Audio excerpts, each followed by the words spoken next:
Personal log, Kenneth Montgomery, Lieutenant Junior Grade, stardate 74767.19. Addressed to Bruce Maddox, Daystrom Institute, Cybernetics Division. Hello, Bruce. I do hope that one day you get all my messages I've been sending you. I still record them in hope that that will happen. It has been roughly 1 week since our last mission at the Algeron system for the evacuation mission. We have dropped off the evacuees at Akamar 5. It was a difficult mission. We lost some individuals among our squadron. Half of Valkyrie squadron was unfortunately wiped out by the Klingon surprise attack. We lost individuals, including one Banshee. I had wished to have known her better. She did not like me particularly, and I was hoping to change her mind. Today will be what is referred to as a wake for those lost. We'll be holding it in the lounge, and I had hoped to use the holometers I had installed in there for more joyful occasion, but instead they will be used for the wake. Our mission currently is taking us back to Starbase 234, where we'll be rendezvousing with the 5th Fleet. We are preparing for a final stand, as it were. I do not know if I'll be able to make another message for you or not, but I do hope I am able to. End personal log. All right. So the first scene of the game, we are transitioning to the lounge. You guys are docked at Starbase 234, so personnel are passing to and from the ship. You've been there a few hours. And the situation that we're starting from is the wake that Monty mentioned is the wake for the, like, you guys have just come from the memorial from the pilots that were lost in the Algeron system. The half of your Valkyrie squadron was knocked out. So Tuzon, you've already given that memorial. What's going on right now is just a wake. Everyone's gone to the lounge. You know, people are drinking. It's pretty somber. You have most of the senior staff here, though.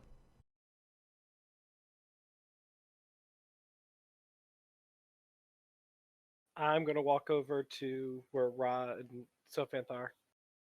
How is everyone holding up?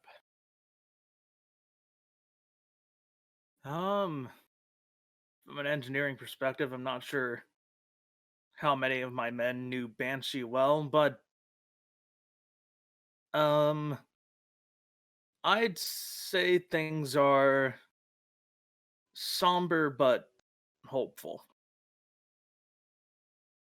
I hope that continues as we get ready to go into another quite interesting battle.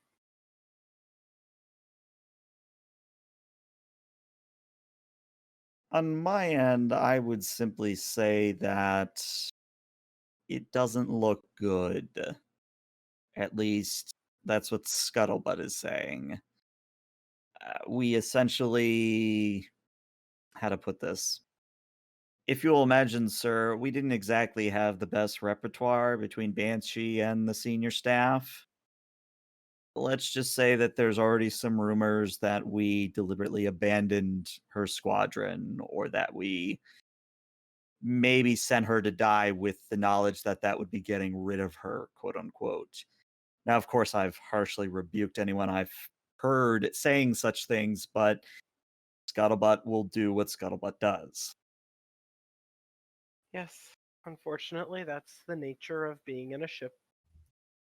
We'll have to hopefully squash those as time goes on. Actions speak louder than words.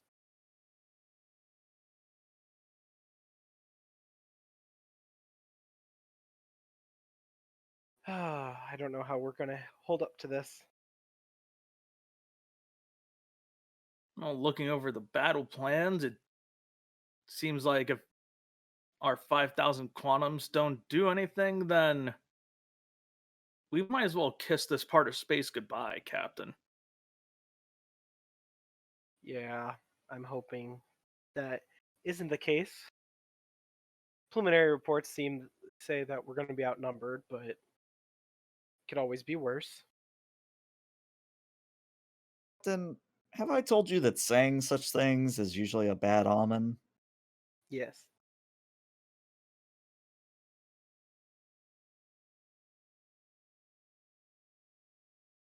But, we gotta look at the bright side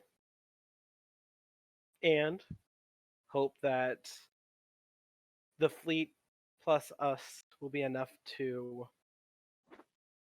hopefully put a huge dent in combat. And frankly, the quicker this war is done, the better.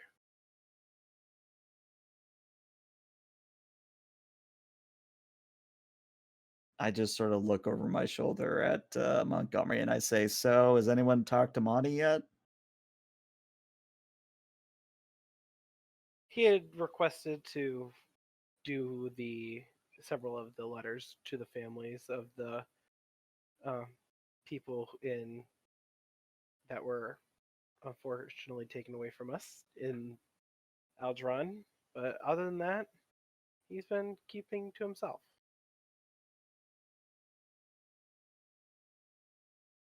I certainly could go check on him if you didn't want to, sir. I can certainly go, or you can, Lieutenant Commander.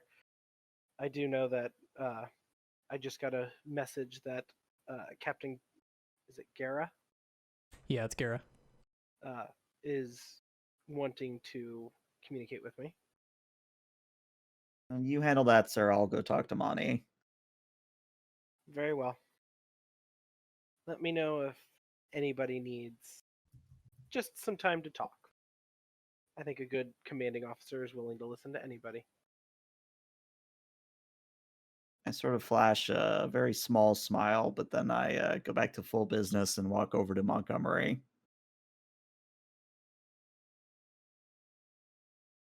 While you do that, I'll turn to Raw and do a few, small conversations before heading up to the bridge to take the communication.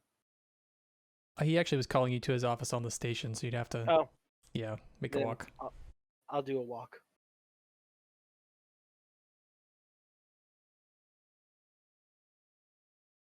Tuzon, you walk off. As you walk past, you notice that most of the pilots are at the bar, and what catches your attention too is that most of the pilots are Valor pilots. Like they have the Valor patch on their jackets. There's only a few of your Valkyrie pilots left. I'll take, a mental note of that as I'm heading towards the transport room to transport over.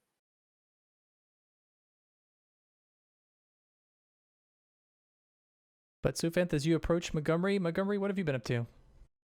He's working with a couple of data pads, and every now and then he will look up and glance at everyone.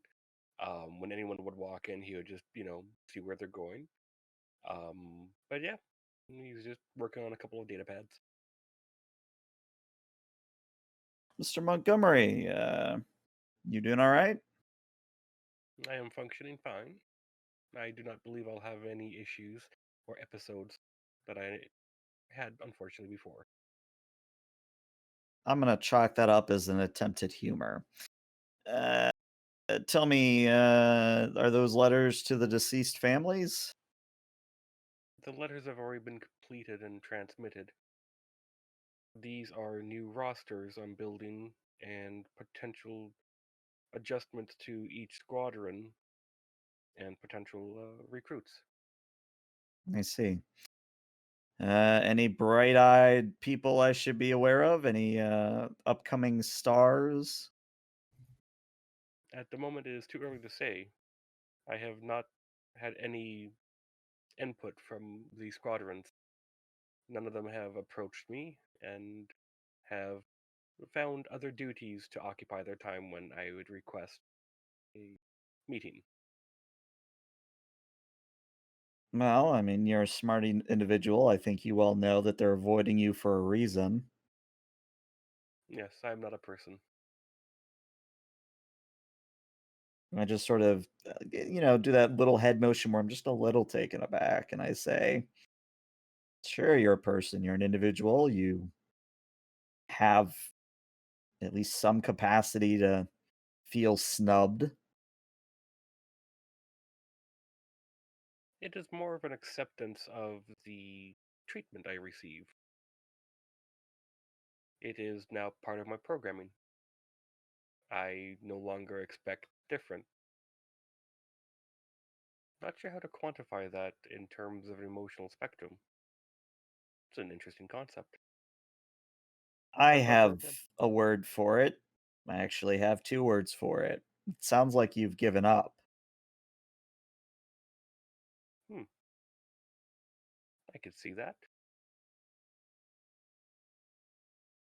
But right now, I believe they need space. They do not trust me. They do not have any reason to trust me. And they also lost one of their comrades. Multiple comrades.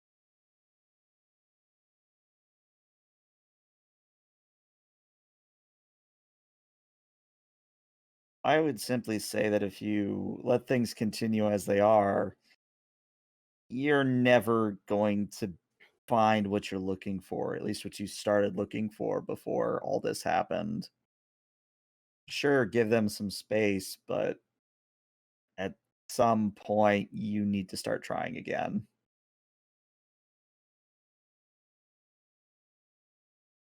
I see your point. I will make adjustments. It is strange, though.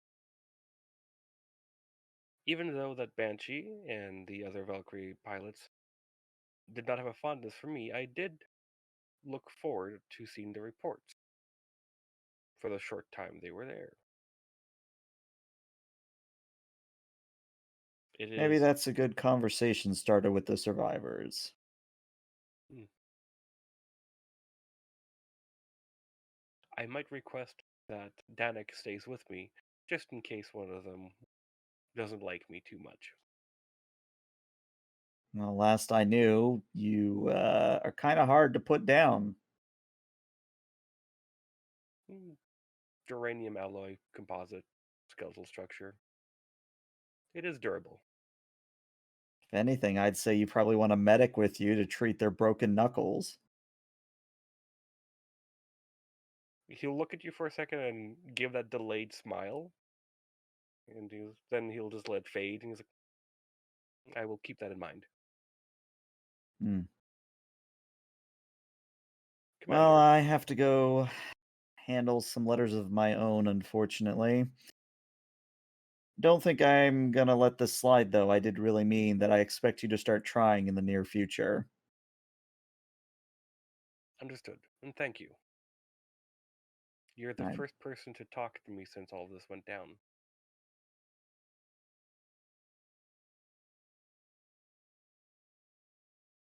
I just sort of nod at that, but I don't think I give a proper response so much as Sophant just turns, doesn't briskly walk away, but does leave the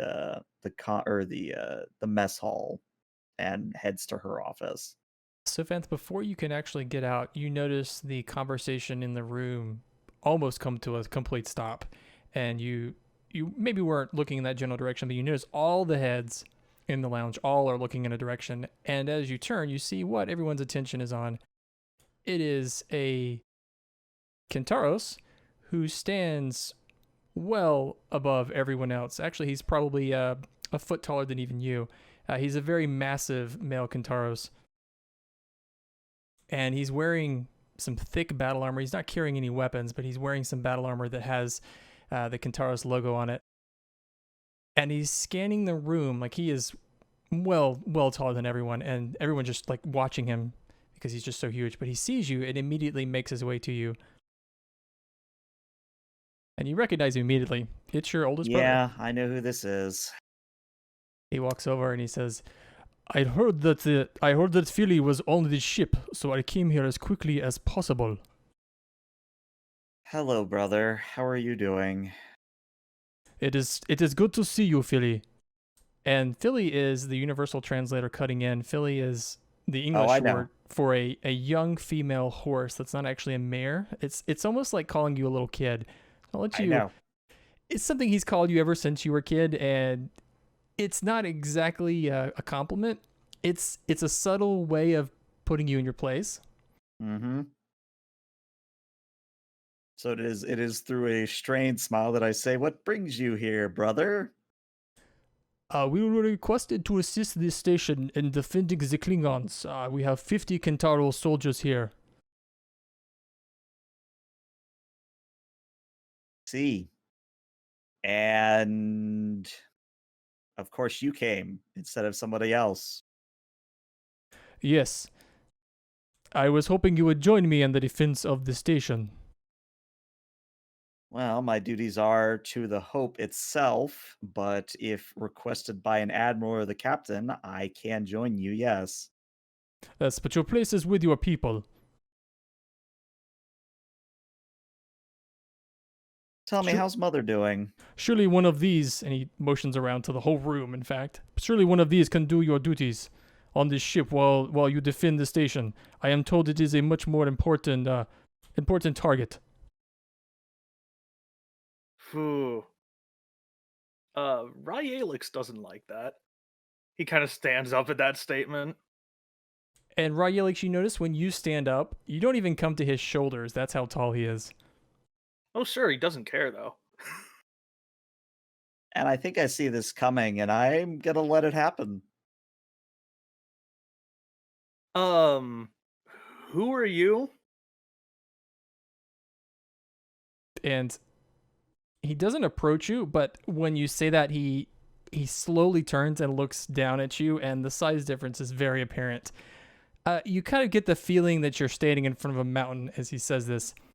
And who are you, little man? Lieutenant Commander Ryalix, chief engineer aboard this ship. And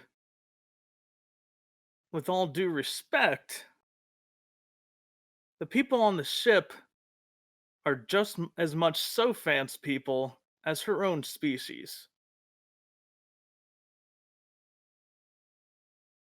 It is apparent that Philly has made her decision in choosing who she chooses to be with. However, the time for niceties is over. Combat approaches. One with Philly's combat training is wasted on a vessel like this, especially against Klingons. I have a very important question for you, GM Josh. Where is dear brother's attention at the moment? Oh, he's totally paying attention to Raw Yalix.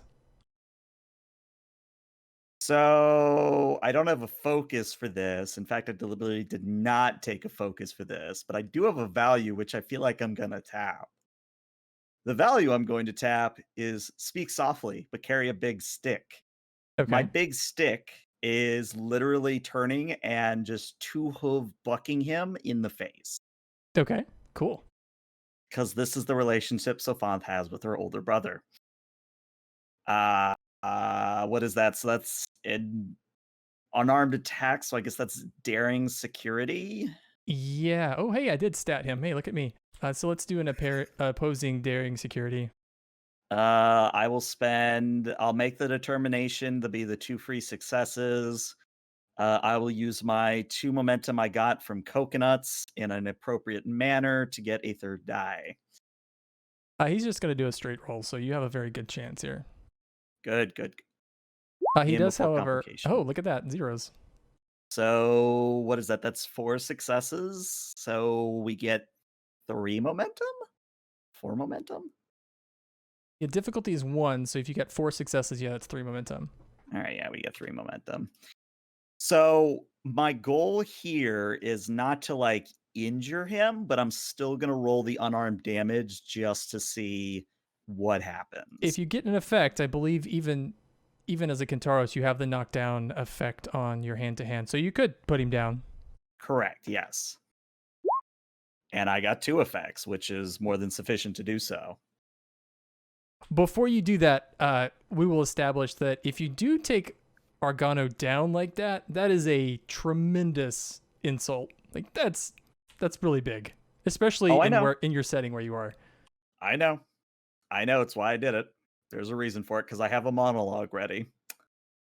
So why don't you describe that to us as Argano's attention is on Ryalix?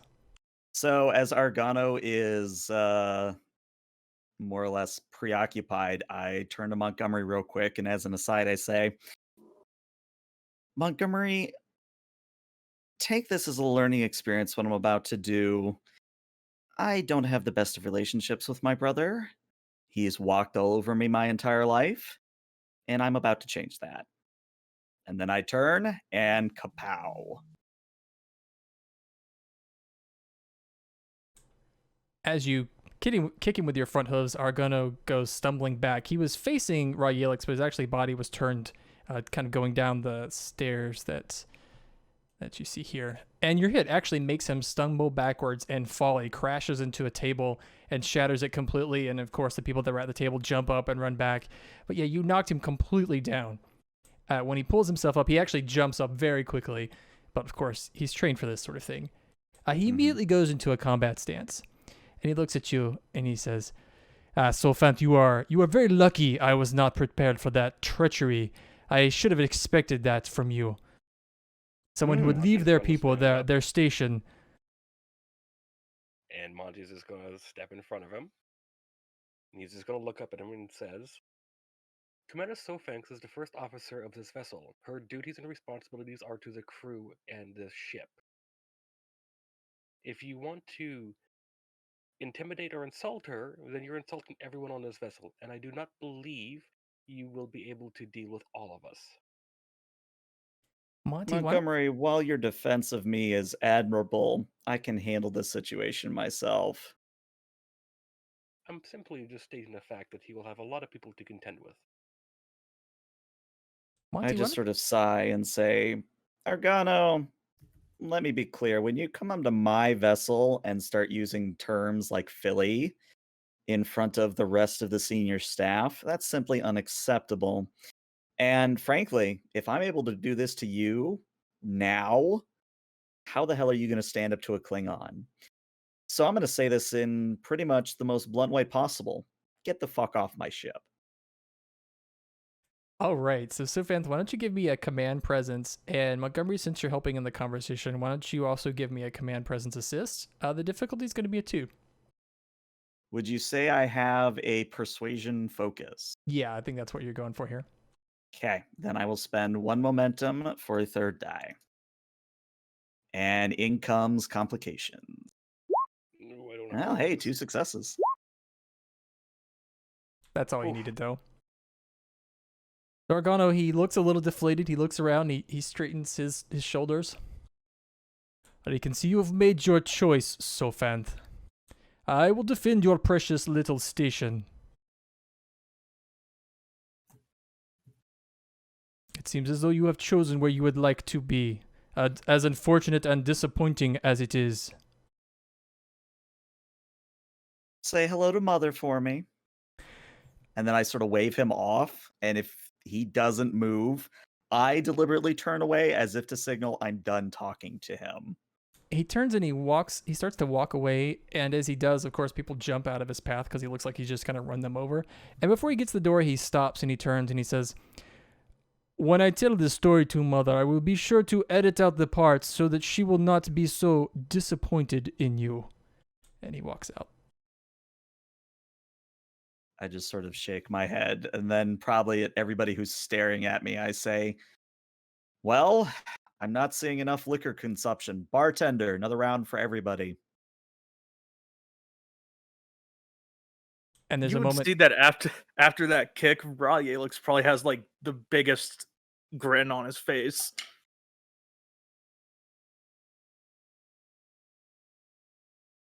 Glad you're buying drinks.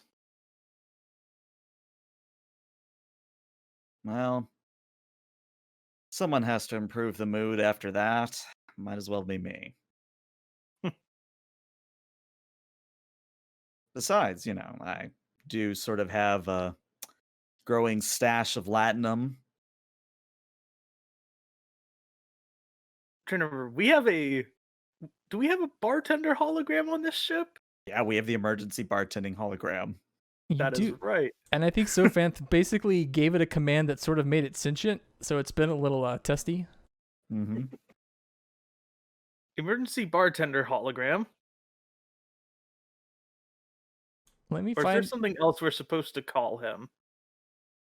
Let me find that token. But when you say that, a few moments pass, and then the EBH appears, and he says, Please state the nature of the beverage emergency.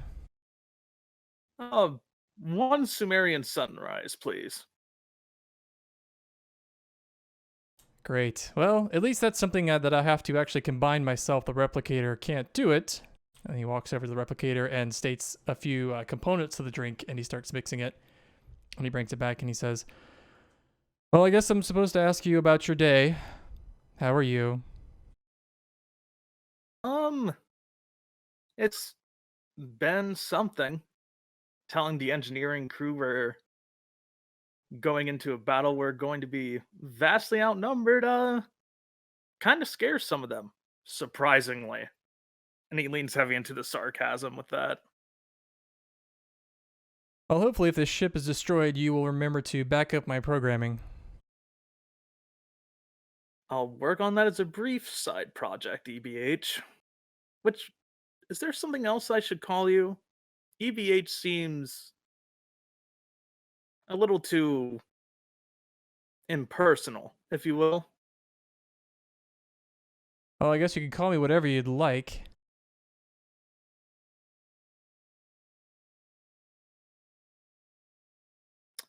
I'll try and come up with a name for you, if you should want one. I've always been a little partial to the name Frank, because everyone says I'm so frank. Frank it is, then. And I'll, flick the glass for the Sumerian sunrise. Thank you. And I'll just... I'll go sit at another table that's sort of far off and sort of just drink by myself. And as you walk away, you hear faintly, but he's saying this loudly, you're just moving away. He says, oh, great. No one deactivated my program. Doesn't he have the ability to do that? Isn't that part of his thing? Is he can do that himself now? He did, but you remember when you gave him that ability, he would never activate? So maybe someone broke that ability for him to control his activation and deactivation so they could actually have him do his job. Seeing this, I walk over and I say, Frank, I guess is your name now. Is there a reason you haven't turned yourself off? Yes, one of the engineering staff thought that it would be funny to disable that part of my program, the part that you enabled. Do you have a specific name for me? Of the engineer, I believe his name is Loggins. Okay. I'll go ahead and give the computer a reversal on that, and I say, I will have a discussion with Mr. Loggins, but maybe do, at least try to show up now and again. I get the feeling the reason they may have done this in the first place is because you weren't showing up at all. Well, it's not as if I have better things to do. Always a pleasure, Frank. Always a pleasure. And I sort of pat the bar twice, and then, not seeing any other brothers or sisters storming onto my ship and telling me to come defend the Empire, I will now try once again to leave the bar. And yeah, no one blocks your path at this point. You do get a lot of stares as you're walking out, though. I think that's to be expected. Montgomery from the bar on the other side near the end, there you see Rox and Delore are sitting sharing they're sharing a conversation, and Rox he makes eye contact with you and he waves you over. He'll kind of look a little surprised by that, open his eyes a little bit more and raise his eyebrows, and he'll walk on over.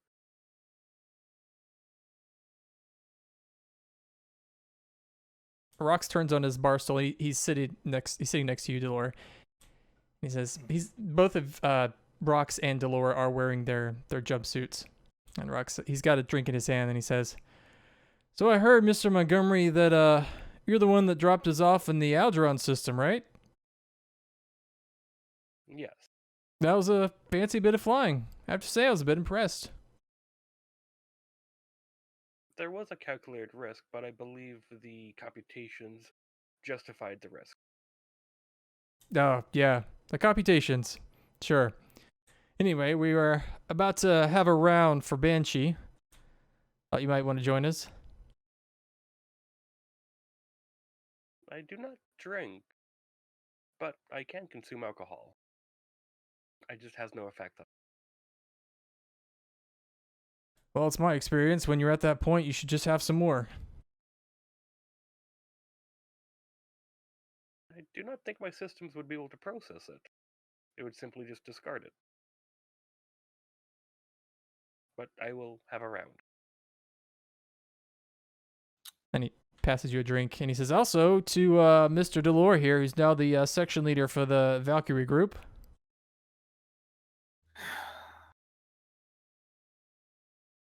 Was Banshee the leader of the Valkyrie group? She was the most senior officer and definitely the most experienced. But her group, when they were wiped out, was anyone else who would have been in command was in that group. So that does kind of de facto put you in the lead until someone replaces you. And you'll see that Ensign Delore has sort of a small shot glass. It's just like, I didn't want this job, but to Banshee, she was the best of us. And he sort of just downs the shot and slams it down onto the bar. God almighty. Rox Why do we think that was a good idea? Rox takes a drink and he says to Banshee, wherever she is, I hope she's giving them hell.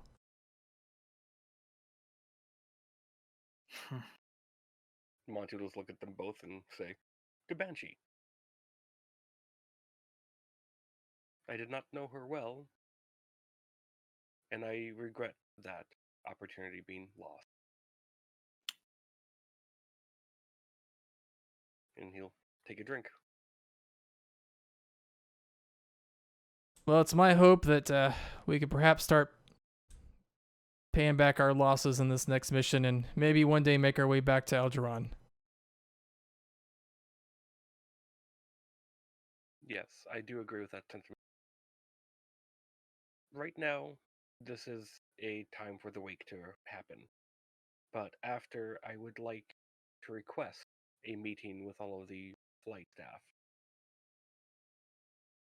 And I have something to ask you, Rox. Oh yeah? What's that? Would you assist me in going through the belongings we need to pack up for those we lost? Of course. I wouldn't want anyone else to handle it. Thank you. But you're on the bridge, Mr. Montgomery. If you could do me a favor. When we go into battle this time, please make sure the Valors, we don't want to be left behind again. And what I mean is, if there's a fight, put us in the front.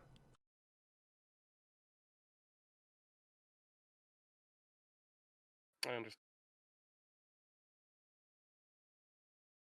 I'm looking forward to shoving some quantum torpedoes in a few Klingons' faces. Let's just hope that we do as much damage as the plan shows.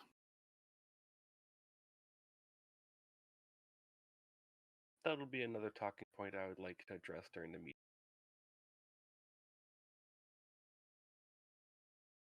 But for now, enjoy your drinks. Please remember, though, not to get too inebriated.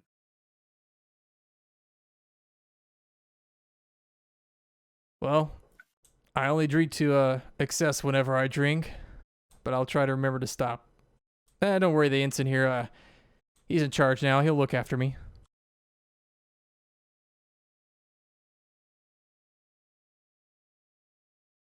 I can only hope. He'll just nod his head, look around at everyone. He's like, very well. I do have some places to be, but yes. And Montgomery, as you walk off, we transition to a scene just outside the station, moving into the command portion of it. So to describe the station a little bit more, Starbase 234, it's not a typical Starbase. It's actually more of an armed weapons or a manned weapons platform just on the border. There are no civilians on the Starbase. The crew is actually pretty light, probably only like 500 people. But the length of the station is about the size of a Galaxy class. It's not very large, but it is armed to the teeth. Like, as we stated before, the full complement of torpedoes. This thing has 5,000 quantum torpedoes, multiple tracking, phaser cannons, and phaser arrays. It's made for battle. It's layered with a blade of armor. And actually, Tuzan, as you're walking through the station, we follow you as you move through. There are mostly security personnel going back and forth. Many are, carrying weapons, getting ready for the oncoming conflict. But you notice that many of the hallways are extra reinforced with doors that are not just for, to close in case of a hull breach, but also to close to fight off invaders. And you also notice a number of Kintaros soldiers walking back and forth, which is a little alarming because they're not Starfleet. But you make your way to the main operations center of the station. And in the operations center, there's a lot of back and forth personnel, moving here and there, and no one really pays you much attention. One of the yeomans look up and point you to an office, but as you walk through, you notice several screens tracking the Fifth Fleet, and it looks like they are moving at maximum speed towards the system, and just behind them is a large Klingon force. I just take a second to look at the screen as they're coming, and it's like, well, this is getting real. And then turn and walk into the office. And the numbers are about 2-1. So there's about 20 Federation vessels in the Fifth Fleet running from about 40 Klingon vessels.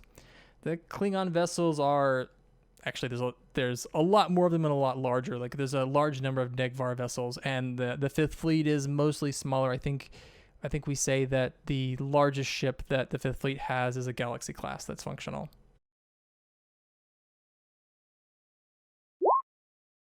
Oh boy.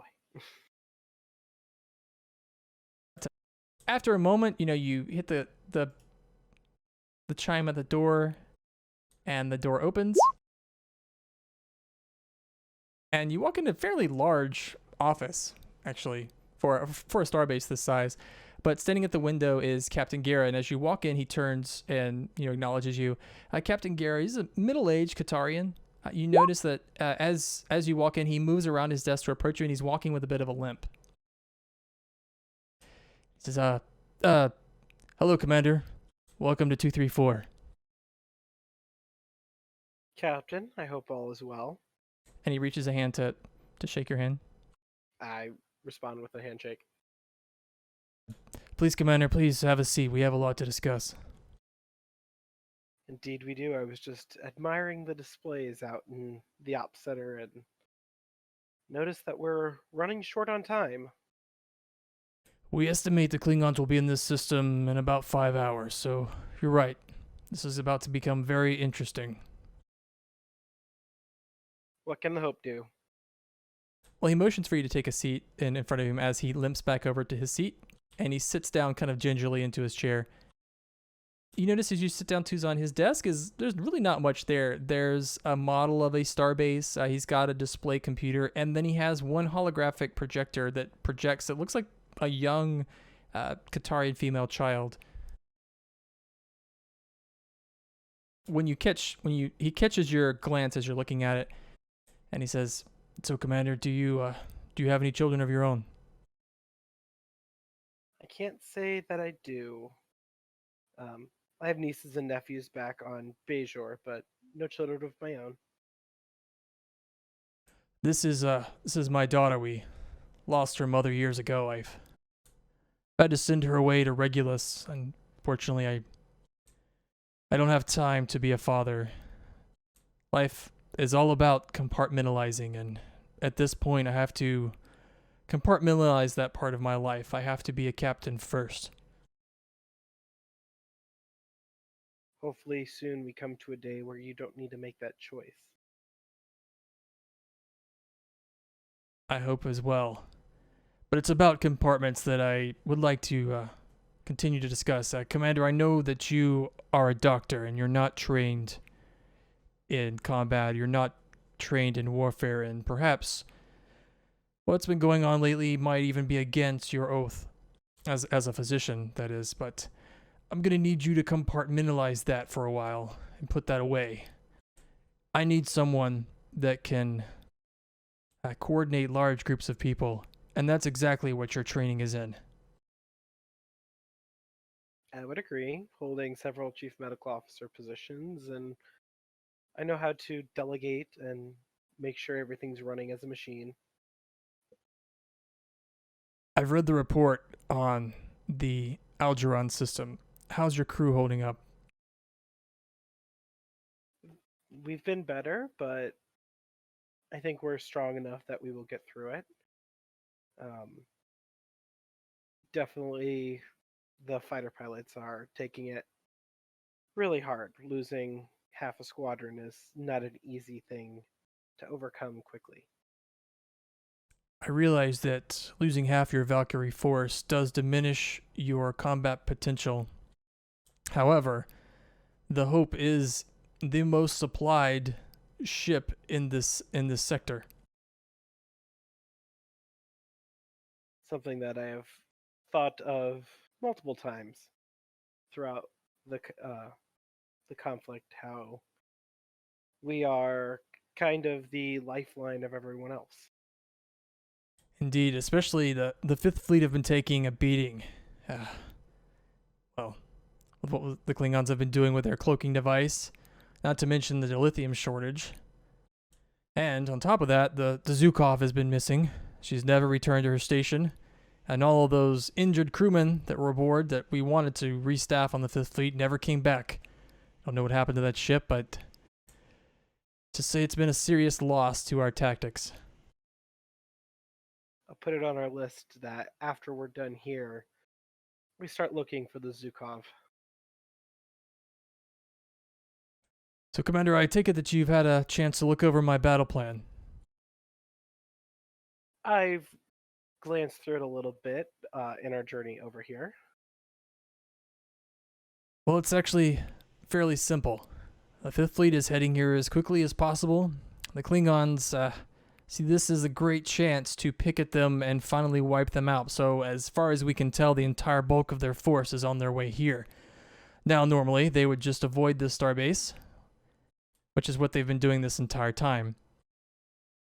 However, we've been leaking intelligence over the past few weeks that this station has been having a problem with its power supply. And so we're going to leverage that. When the Fifth Fleet gets within range, we're going to shut off all power to the station and make it look like we've had a power outage. I think that will really entice the Klingons to come this way. So, the first stage of the plan is to get the Fifth Fleet to draw the Klingons, well, in range of this station. Some of the Klingons may see that a ruse is happening, or at least the possibility of that. But I need those Klingons to engage this station. Now, with our power down, our shields will be down, but this station can take a beating.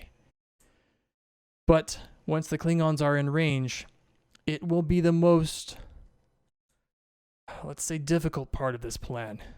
Because you're going to have to keep the Fifth Fleet fighting the Klingons.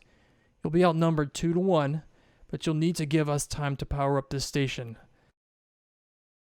There's also the possibility, actually we're counting on it, for the Klingons to send over a boarding party to try to take the station.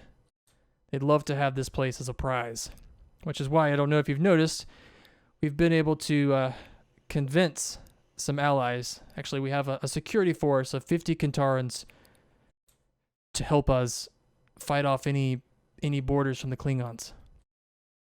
And then, once we have the station's power up, it gets a lot easier. The last part of my plan is all Starfleet vessels in our airspace should warp in any direction, really, just to get out of range. We're going to throw everything we have at the Klingons. Now, we have advanced targeting systems, but with the amount of destruction that we're going to throw at them, I don't want any of our ships in range. I couldn't guarantee their safety, not especially after the hammering they will have taken. Understood. Now, normally, Commander, I would take command of the fleet. However, I need to be on this station. The entire plan hinges on us being able to bring 234 back up to fight off the Klingons. So, you need a command ship to be able to take charge of the fleet while the station prepares for the biggest beating it can do. Indeed. Now, the Hope was designed as a command ship. You have a command center. You have the advanced communications equipment on board that could pull something like this off. And like I said, not to mention, you're the most restocked ship we have. So I'm going to need you to coordinate our forces. They all are briefed on the plan. We have a lot of junior officers in command positions on the fleet due to all the losses they've sustained. So your job is just going to keep them focused and, of course, respond to any changes that may happen. It's going to be a lot of weapons fire being thrown around. Like I said, the most critical part is to get the 5th Fleet in range, keep them there until we can bring the shields back up on the station, and then to get out of harm's way. Understand, sir. I'll make sure that the Hope stands to be a command ship like she was designed. Very good, Commander. And like I said, I understand I'm asking a lot of you. But I understand. When I took command, it was not exactly taken lightly from me. There was a lot of thought before I accepted. I knew this was coming, sir. I think we've got a really good chance of turning back the Klingons at this point. They've never engaged this station. They've always given us plenty of space because they know one-on-one we can certainly knock them down. It's my hope that this ruse will work and we'll get that chance. Let's hope that we can deliver a pretty decisive beating without losing anybody. Indeed. Well, Commander, you've got just a few hours to make preparations. I've relayed all the information that I have to your command center, tracking the 5th Fleet as they're coming in. They're not trying any subtlety here. They're coming in as fast as possible. I understand. I will get back to the ship and reconvene with my senior staff and make sure all of us are at stations and ready to go. And he stands up slowly and extends his hand. I hope in a few hours we can have a drink over congratulations for a victory won. Drinks are on me, sir. Very good, Commander. Good luck and good hunting. Godspeed to you as well. And with that, I head back. So let me know what you would do next, Tuzan. Would you drag the senior staff together? Yes, pull the senior staff together, but I think instead of meeting in the conference room, we'll meet in the CIC. Okay. Before we do that, let's deal with Monty, your meeting with the pilots. Yeah, I also wanted to do something shortly before the meeting if possible. Yeah, okay. What would that be? Timeline-wise, after the captain's meeting with the station's captain. If that's possible, just give him a quick little request. Okay, what would that be? I forgot my character's name for a second. Sorry, brain just died there. Lieutenant Junior Grade Monty to Captain Tuzan. This is Tuzan. I would like to request permission to access certain files registered by Starfleet as classified, project led by Captain Pressman at the time, the USS Pegasus.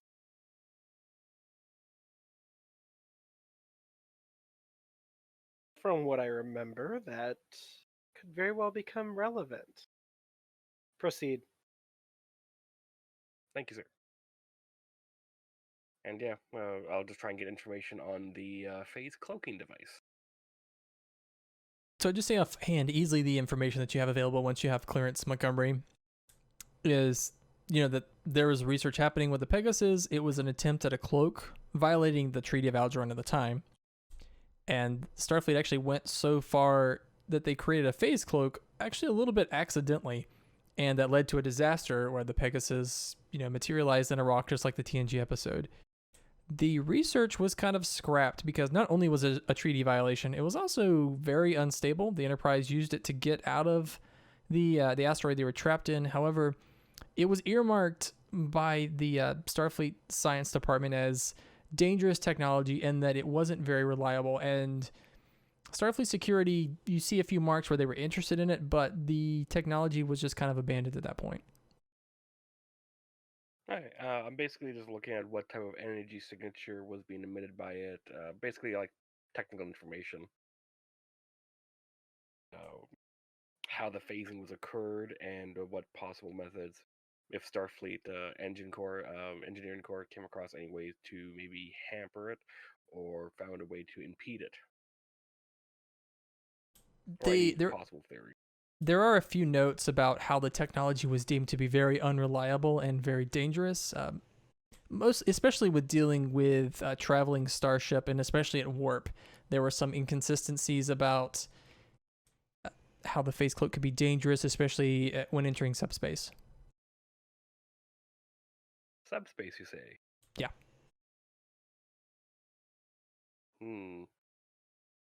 Okay. Yeah, mostly it's been earmarked as technology somebody should look at someday, but there were so many problems that it probably wasn't worth it. The Pegasus had approached it as a cloaking device, like the angle from a cloaking device, and the phase cloak created a solution that had so many more risks attached to it that they abandoned it as a cloaking device alternative. And the last thing I want to do is compare the readings and design and all that, technobabble stuff against the science vessel that the Romulans were using for their own phase cloak. Seeing if there's any comparisons.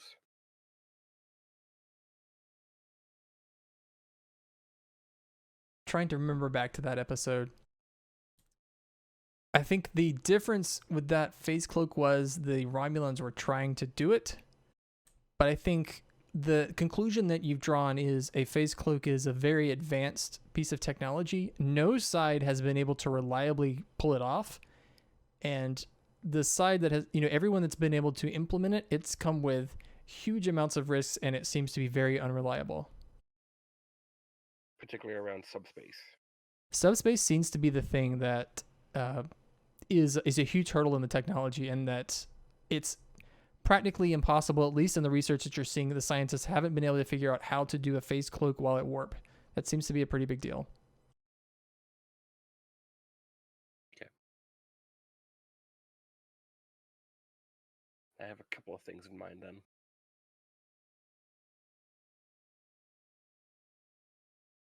But yes, the meeting. Okay. As you're doing this research at the CIC, looking on the computer screens, they file in on their own. And I'd say it's the whole piloting staff, but the NPCs that we have are the characters that we have are Rox and Gigawatt. Scotty, did you have a piloting character here we could throw in? Yeah, I threw the Totex. Totex, okay. We'll throw in Totex. That's our first time seeing Totex. Why don't you tell us a little about him? Young Romulan was one of the first refugees out, but he was old enough to go to the academy and learned how to be a pilot.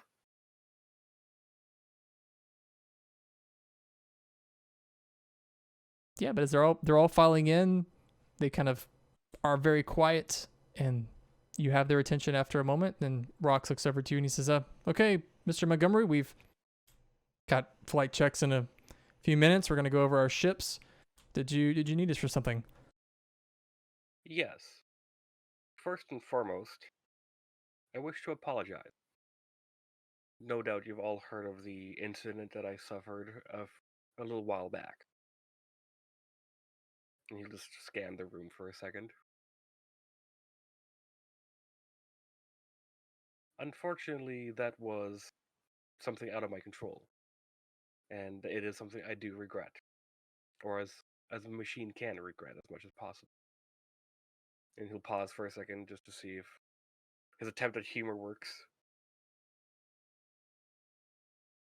Nope. But With the last mission, we lost people. I'm not here to bring it up as a sore point, but I wish to bring it up as a motivation. We're going to go into combat. Heavy combat with the Klingon. I need every one of you to understand that this might be it. I do not wish to put you in any situation where I will have to make any more letters back home for you. But I want you to be aware of that. And I will do everything I can to ensure your survival.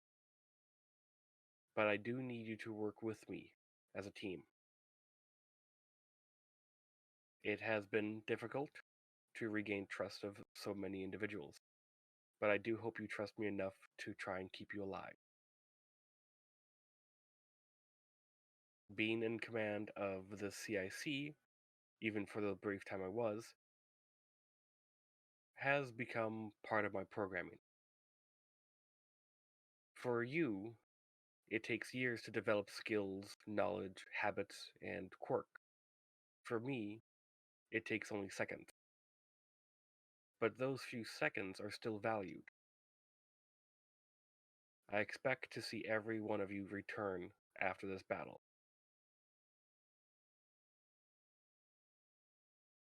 And as for the rumors, what is referred to as scuttlebutt, about the incident of us leaving Banshee behind, that was not the case. The Klingons jumped us and surprised them. There was no ill intent to have them be sacrificed. So please, do not think of that as a command staff. Any questions?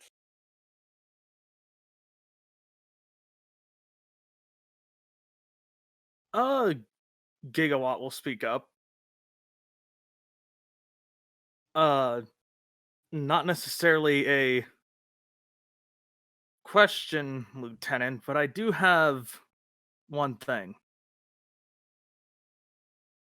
Very well. And Gigawatt will just sort of slowly walk up to Montgomery. And he's just going to give Monty one punch. And I'm sure it doesn't hurt Monty. Because I'm not actually trying to, like, attack him. I mean, to Resistance overcome roll. Monty's non-lethal resistance, you'd have to roll super well. Oh, yeah. This is more of a so Gigawatt feels better kind of thing, rather than he wants to kill him or hurt him. Okay, so we don't need to do a roll. So Gigawatt pulls back and punches you, Montgomery. Doesn't affect you at all. That might turn your head a little bit. And Rox kind of laughs and he says, "Well, that's embarrassing." I don't care if it's embarrassing, Lieutenant. I need to make myself feel better. I do wish to remind you that under Federation law, I am an individual. I know. And as an individual, you've pissed me off a few times. And under Starfleet regulations, I'm also a superior officer. But I will look past it. Good. And he just kind of goes back to his position.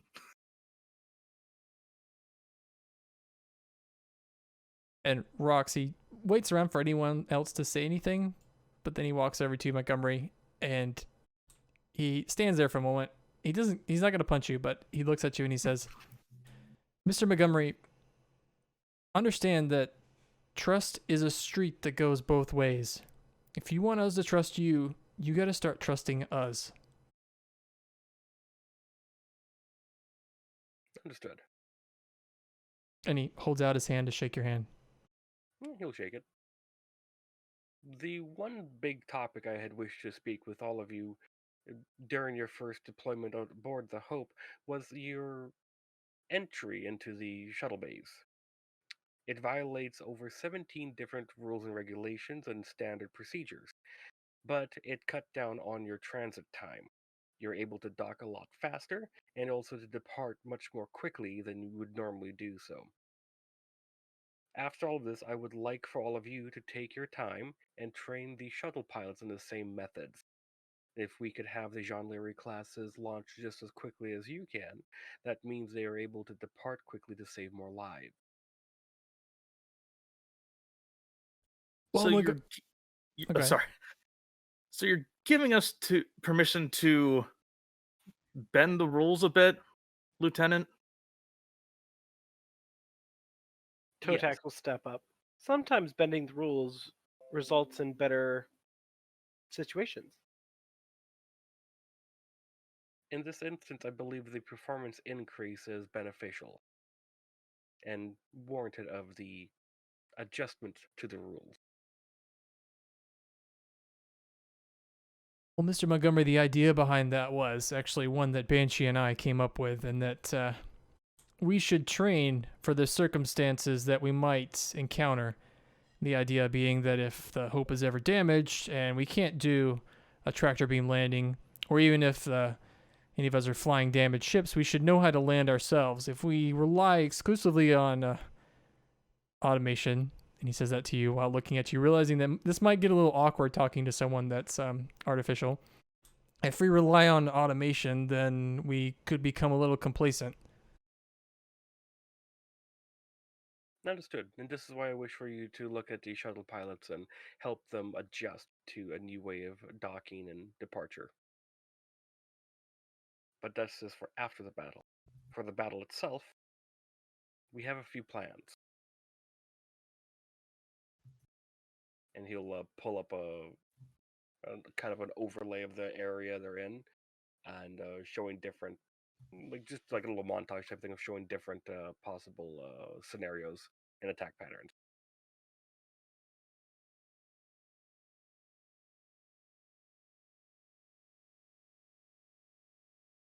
And Rox says, "Well, this is we've got some good options here. Most of these Klingon ships are pretty fragile. I mean, until you get to the bigger ones, I think we throw a few quantum torpedoes at them, and that'll change their day quite a bit." Doesn't change the fact that we're fairly vastly outnumbered, but maybe having a starbase on our side will help turn the tides a bit. Banshee always said that the more we're outnumbered, that just means we've got more targets to shoot. Yeah.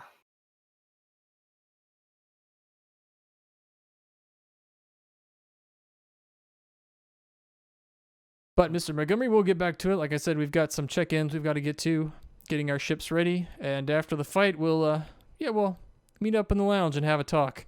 Well, most of us anyway. I don't think Dolores gonna make it. And Toe Tax will just smile. That means I'm next in line. I plan to outlive all of you, so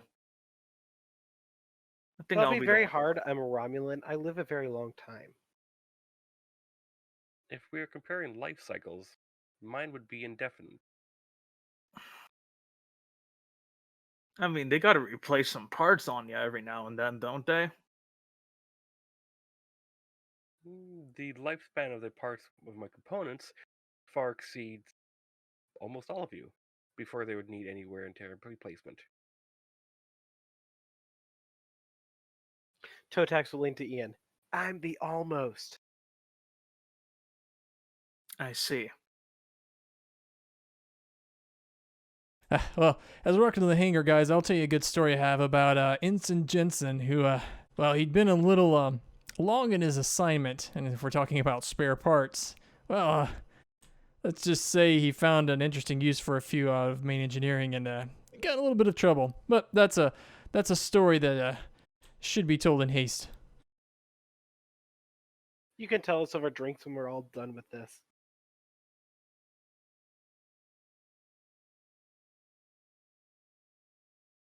Rox and the rest of the pilots file out, and that leaves Montgomery. You have a few minutes before the other staff start showing up for Tuzon's meeting in the CIC. I'm going to. A few minutes, you said? Yeah, just a few minutes. Montgomery to Ryelix. There's a slight pause, but then this is Ryelix. Go ahead. How do you feel about altering the subspace field emitters? Depends on what you want to do with them, Lieutenant. I have an idea that might help with the cloaking. I'm listening. Or is this something you'll be talking about during the senior staff meeting that's in about 10-ish minutes? Yes, but something to bounce an idea off of, as it were. If we were able to saturate the station and the surrounding space with strong enough subspace field emitters, distorting and pulling subspace into our own reality, we might have a chance to severely hinder or even possibly cripple the phasing cloak Klingon vessel. If it is following the designs of the past phase cloak technology that has been attempted. And it's not a bad idea on paper, but if it's going to pull a little extra power, and quite frankly, if this cloaking technology is improved in any way, it's going to be all for naught. But I haven't read about anything new in cloaking technology, so it might be something we'll have to try. I'll forward the information to your terminal. And yeah, he'll just send all the data that he has on the Pegasus cloak and the Romulan cloak.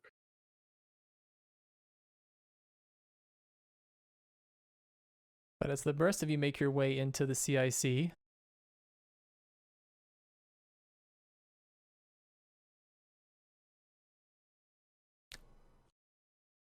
so the holographic emitters of the CIC are tracking the two forces coming in. It doesn't look like the Klingons are cloaked at all. In fact, you can see their entire force moving and catching up to the Fifth Fleet. But as you guys walk into the CIC, it's in the bowels of the ship. It's not at the top, sort of like the bridge is. The idea being the CIC is the most secure location. So damage to the vessel probably won't affect this area. It's very reinforced, it'd be very isolated from the rest of the ship. But Naval walks in with everyone else, and Sovanth, you notice there are a lot of stairs in this room. Yeah. I'm gonna maybe, stay over here behind the captain.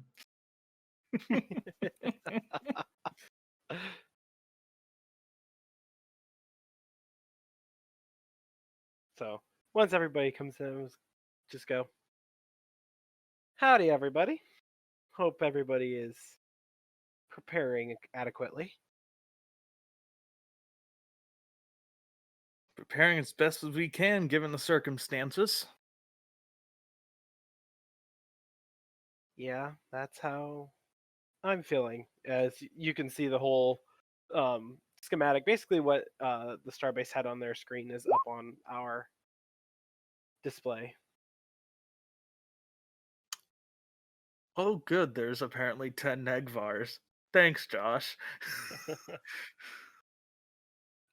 Do we see, or the sensors at least being relayed from the Fifth Fleet, do they show the Klingon vessel that attacked us back in Alderaan? They do not identify that vessel in the group that they have contact with currently. Do not identify because of too much distortion, or they're too far away, or... It's not the same ship, basically. It was a different section of Klingon vessels that were in Alderaan than are currently here. So the vessels that the Fifth Fleet is running from are the ones they've been engaged with for a while. That Klingon fleet was doing just like the other Klingon fleets, hit and run tactics, jumping in and out of cloak, hitting those ships and then immediately cloaking. Okay. The vessels that are currently pursuing them are like vessels they've been fighting for a while. And Fifth Fleet hasn't reported any phase cloak vessels? I mean, not any more than than usual. Like I was saying, that this fleet has been using their phase cloak to attack the Fifth Fleet over a period of, the entire season, basically. For months they've been using it to strike and then to flee. Okay, so that technology is widespread among the Klingon ships, and it's not just like, here's our discovery vessel, it does this and this spectacular thing only. Yeah, whatever cloaking technology they're using seems to be widespread and outside of the prototype stage. All of the fleets, this is something you guys would have known beforehand too, all of the fleets have tried various approaches to defeating this cloak. They've tried mines, they've tried just going crazy with photon torpedoes. They've tried really everything they could think of, and they haven't been able to defeat it. Okay. But good news, if you want to call it good news, is nobody's cloaked right now from what you can tell. There's just a large Klingon force headed your way. Okay. So after looking over the display, we have a couple of hours to get ourselves ready. I just got back from speaking with the captain of the station, and, well, we're taking point. We're seeing how much of a command ship the Hope really is. Captain? Yes, Taking point, do you mean we'll be in charge of all these other vessels? that is correct. We are the command ship for this entire attack while they depower the station and then repower the station to be able to send out all of its quantums.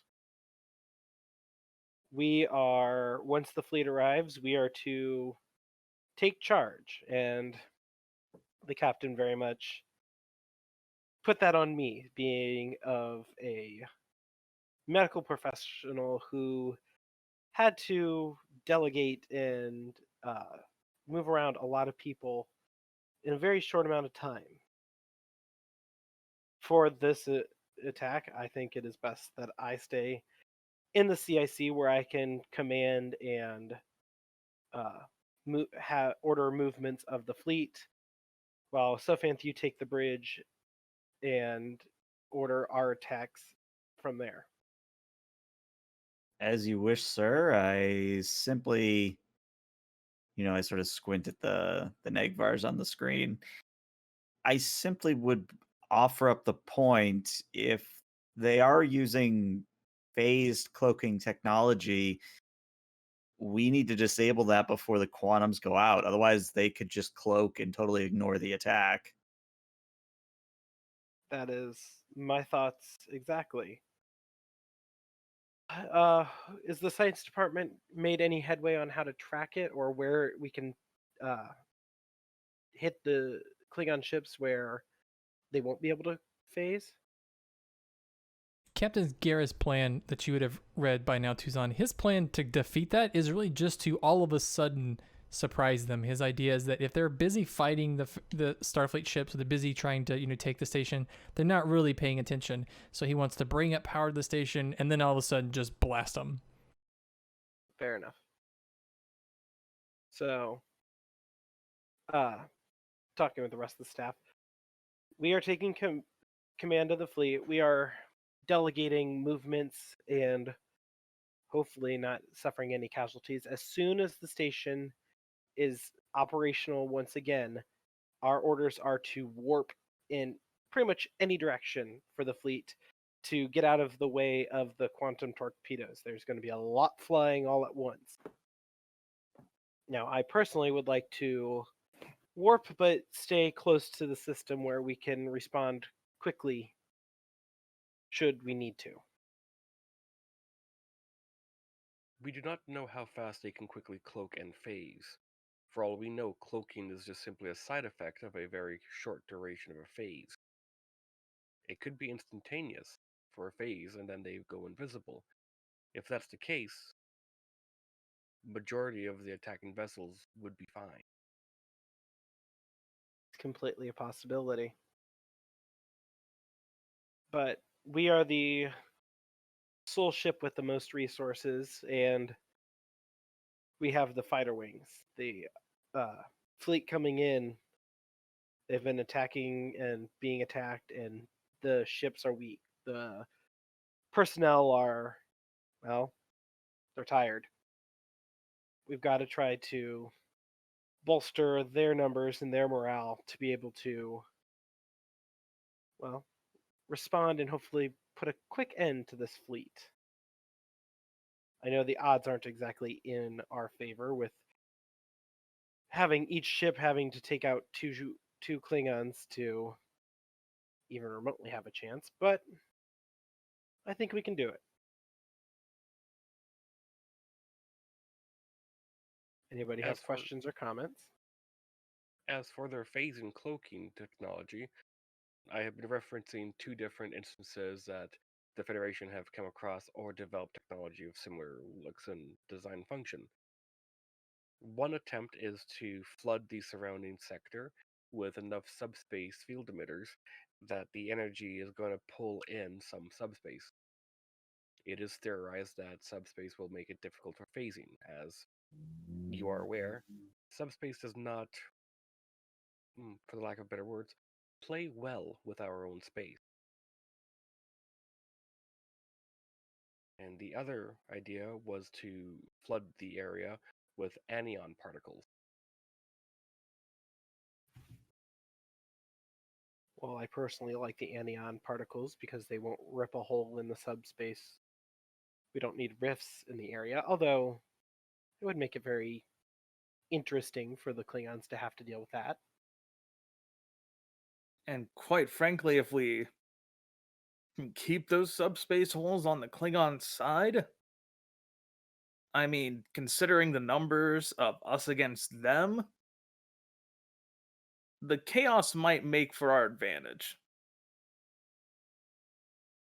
That is also a possibility. We have about 4.5 hours until that fleet gets here. So, whatever we're going to do, you two got to figure it out quickly. Montgomery, you've been doing the research, so I defer to your information on there. Ryalix, do what you can to help him in fabricating anything that he needs so we can get that deployed before our 4.5 hours are up. I'll do my damnedest. When the attack hits, Montgomery, I would like you here with me. You can compute numbers faster than, well, really anybody, and your intel on where to do movements is going to be pretty vital in all of this. Understood. So the way I think, and I think you've already kind of covered this too, Zone 2, is that the Hope does have a command ship talent, the command ship talent. So what that'll be is when we get into the mass combat roles, that'll give you an advantage. The downside to that is, in order for you to have that advantage, Tuzon, you need to be in the CIC. And unfortunately, the Hope wasn't designed for you to command the ship from the CIC, just to coordinate the fleet. So that means, yeah, Sophant on the bridge, you'll actually be commanding the ship, and Tuzon, you would just be commanding the fleet. Those would be kind of just two distinctions. So Tuzon, you couldn't really do much as far as like assisting Sophant. Sophant will kind of, you'll be on your own commanding the actual ship. It'll just be another Endeavor situation. I'm sure it'll be fine. Yeah. I mean, we took out a fleet in that. We'll be fine here. I just want to be clear about the separations of the two spaces. The CIC was not designed to like run this ship, the Hope. It's more of a coordination space. So like Montgomery, if you go down there too, you also won't be able to really easily pilot the Hope and also do your job on the CIC. Like those are gonna kind of be two separate jobs. Who do we have as another pilot? That's a good question. Because I think most of our pilots are like actual pilots of fighter wings. I don't think we have. Clicking through them now. I can try and make one real quick if you want somebody. Well, no, you're going to be 8 of 13 on the bridge. That's true. Never Well, mind. Jarrus is also our head of security. Right, but is Jarrus going to be in the CIC or not? I haven't thought that far ahead. Saval has a pretty good con score.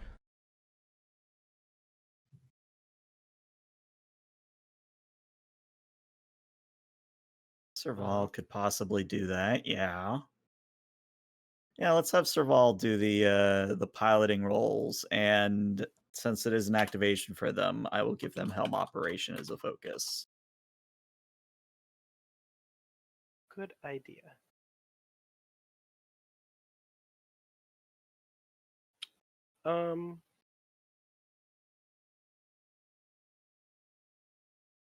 Let's have Jarrus come down to the CIC and let 8 of 13 take weapons control. All right. Simply because 8 has a lot of combat stuff, and Jarrus is getting there, but not quite. And 8 beat up a Romulan warbird with an Olympic class. Yes. Exactly. So Jarrus can come down to the CIC and help with tactical coordination while 8 punches things.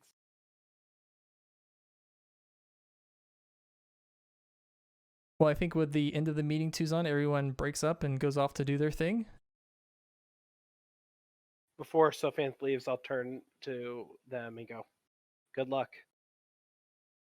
You as well, Captain.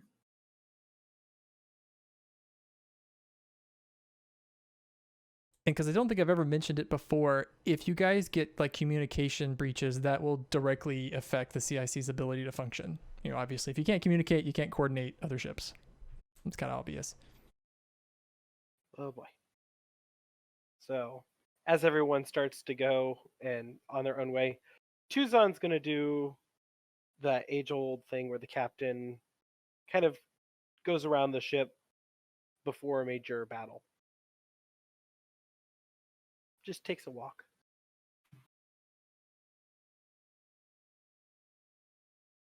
And as you are doing that walk, Tuzan, Montgomery, you and Raw Yelix, I think you guys were going to work on something. Is that right?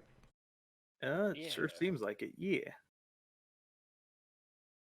Keep you two here. Naval's off in the corner typing buttons, typing on the, looking at the display. He's mostly fixated on the large number of Klingon vessels coming this way.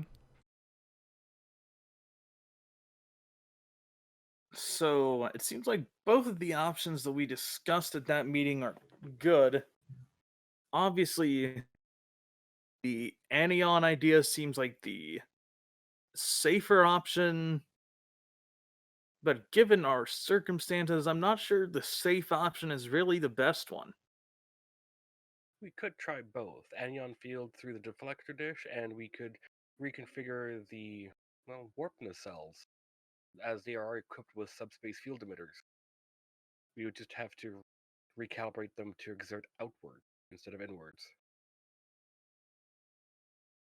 Yeah, that could work. I guess the problem just really becomes... It's a good idea, it's just if it goes wrong, it might be in a bad way for us. If it does go wrong, it means we're not able to maintain a stable warp bubble, and we will not be able to flee when the station fires its quantum salvo. I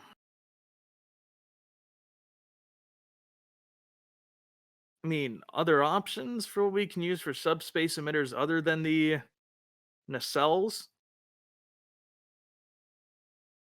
Montgomery, give me a con insight difficulty of 2. And you do have a focus.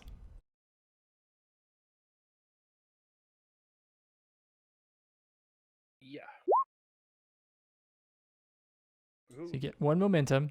You realize as Ryelix is talking about what else can you do, all of the fighters that you have available on the Hope all have their own warp drive. They could all use their warp fields to generate what you're talking about. But the same thing applies. It would probably make them stuck where they are. So they probably would not be able to escape, but you could use them in that way. Also, plus would be they are more mobile than one ship. You could, use all of the fighters to create like a net, if you will. But then you would pretty much be dooming them in place. I'd send that idea to Rux and leave it as not as an order, but as a choice. And I'm also going to send this information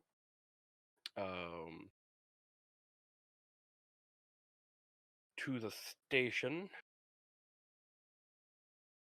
and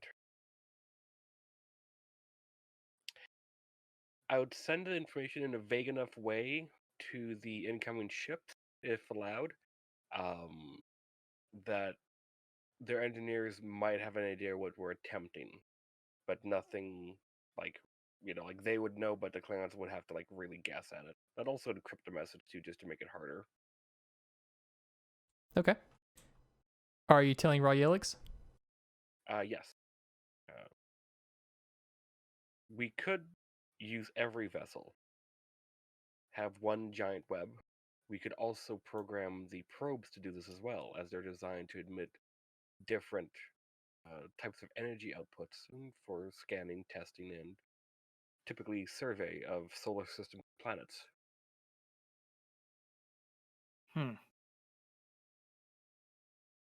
Well, the probe idea is not too bad, and I mean, frankly, if we're gonna do it with our ships or the fighter wings, I'd rather that be a last resort in case the other options don't work. We can try the anion beam first and see if anything stabilizes. We might be able to use it as a way to catch a glimpse of them, as I do not know the exact amount of power we'll have to output to render them completely visible. This is information I'm going off of from the incident aboard the Enterprise D. Yeah, I know about it. I mean, if we're launching 5,000 quantum torpedoes, don't you think maybe a glance is all we might need just to see them? I have reservations about that method. I believe firing everything at once is something the Klingons might be expecting. We see them and treat them as dumb warriors, but they have had tactics that they have used to infuriate the Romulans for how many years? It's true. They managed to even fool us when we were even warned about their tactic of playing possum, in a sense. They had one ship attack our Valkyries when we continued to try to evacuate a larger ship decloaked, and, well, you know the rest.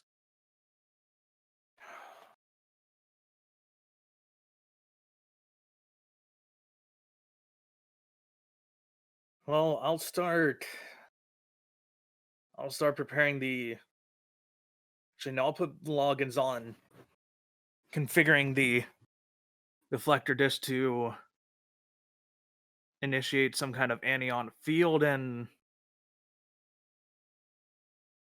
I guess we'll start to set up the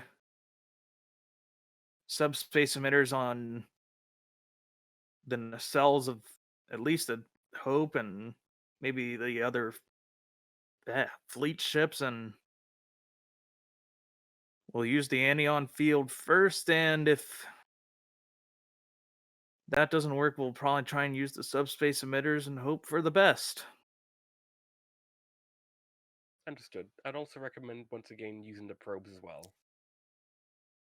That's probably what I'll be working on myself. And he'll tap his comm badge. Raye looks to Lieutenant Loggins. Are you taking logins or am I, GM Josh? Oh, I want you to take logins, please. Okay. Yeah, this is logins. What can I do for you, sir? I need you to start configuring the deflector dish on the Hope to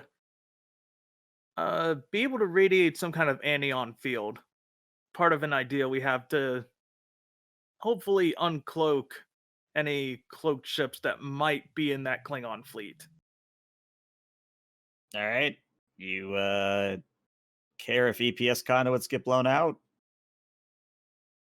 They blow out at least once a week anyway. I'll fix them. Well, if you don't mind me saying so, sir, maybe if we didn't keep pushing them into the danger zone, this wouldn't be a problem. Yeah, but considering where we're at right now, Loggins, the danger zone is not very avoidable. All right, I'll see what I can do. All right. Raw Yelix, give Lieutenant- me an engineering sorry. insight difficulty of 2. Ooh, okay. And you do have a focus. I do have a focus. Okay. Good. Insight, engineering, focus. I'll take a momentum for a third die, just for fun here. And yeah. Hey, so that's 2 momentum. Hey. Cool. So as you're piecing together this plan, the worst pops in your mind, and you're thinking about, especially with your engineering expertise, what could go wrong is something that's always in a filter in your brain when you're considering engineering situations. And you're thinking the worst that could go wrong in this situation, trying to use the anion field like this, especially doing like a projection field, it could really cause some problems for the shields. As in, it could actually reduce the efficiency of your shields if you trigger this. Likelihood is maybe not, it's a low likelihood, but like I said, it's one of those worst case scenarios that comes to mind. Yeah. Okay.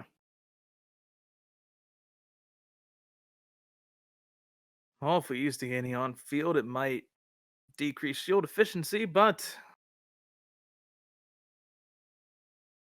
that's a low likelihood, but it's something we have to be prepared for, considering we're the point man in all this.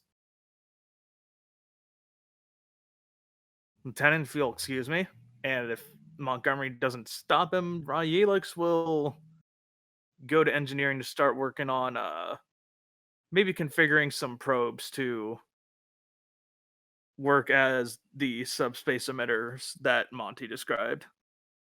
Okay.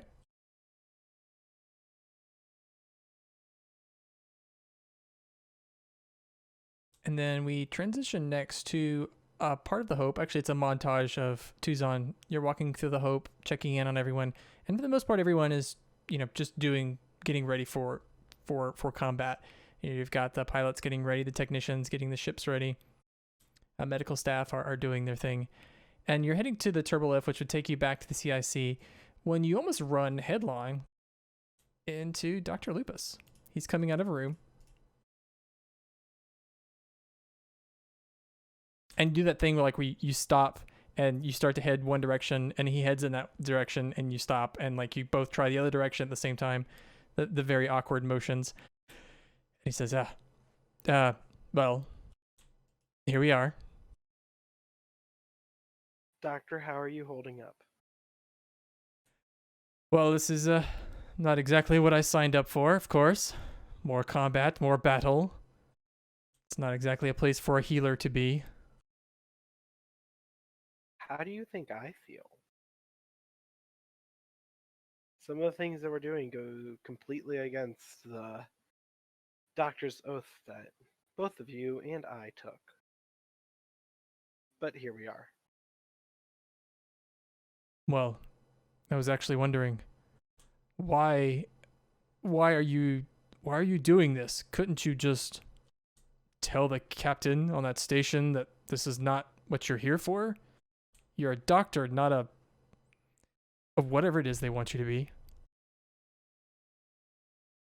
I could, but at the end of the day, the goal of every doctor is to have no patients that they have to treat, right?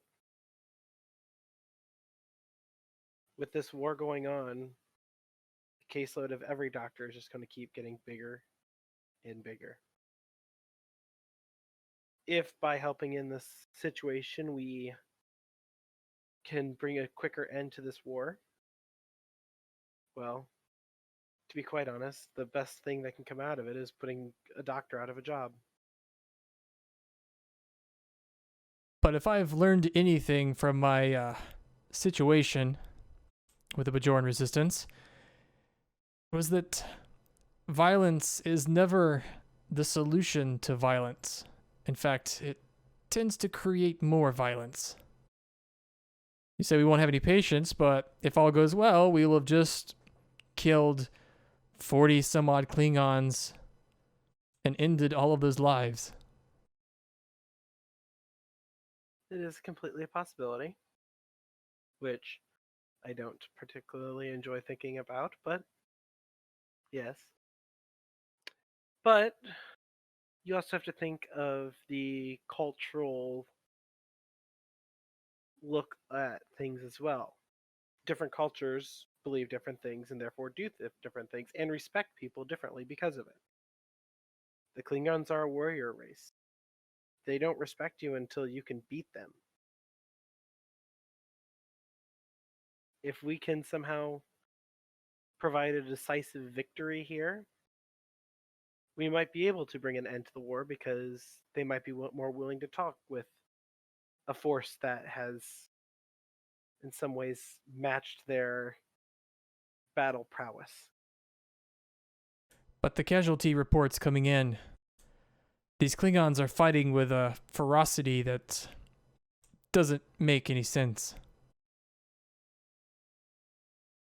To us, no. But we're also healers. It won't make sense to us. We aren't people who typically resort to violence.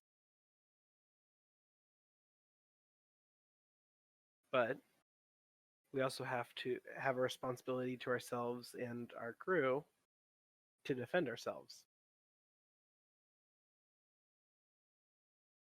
I don't particularly like this any more than you do or most of this crew. Most of the Federation just wants to see this war come to an end with a good agreement. Kind of how the Federation and the Cardassians fought for all of those years before they came to a treaty.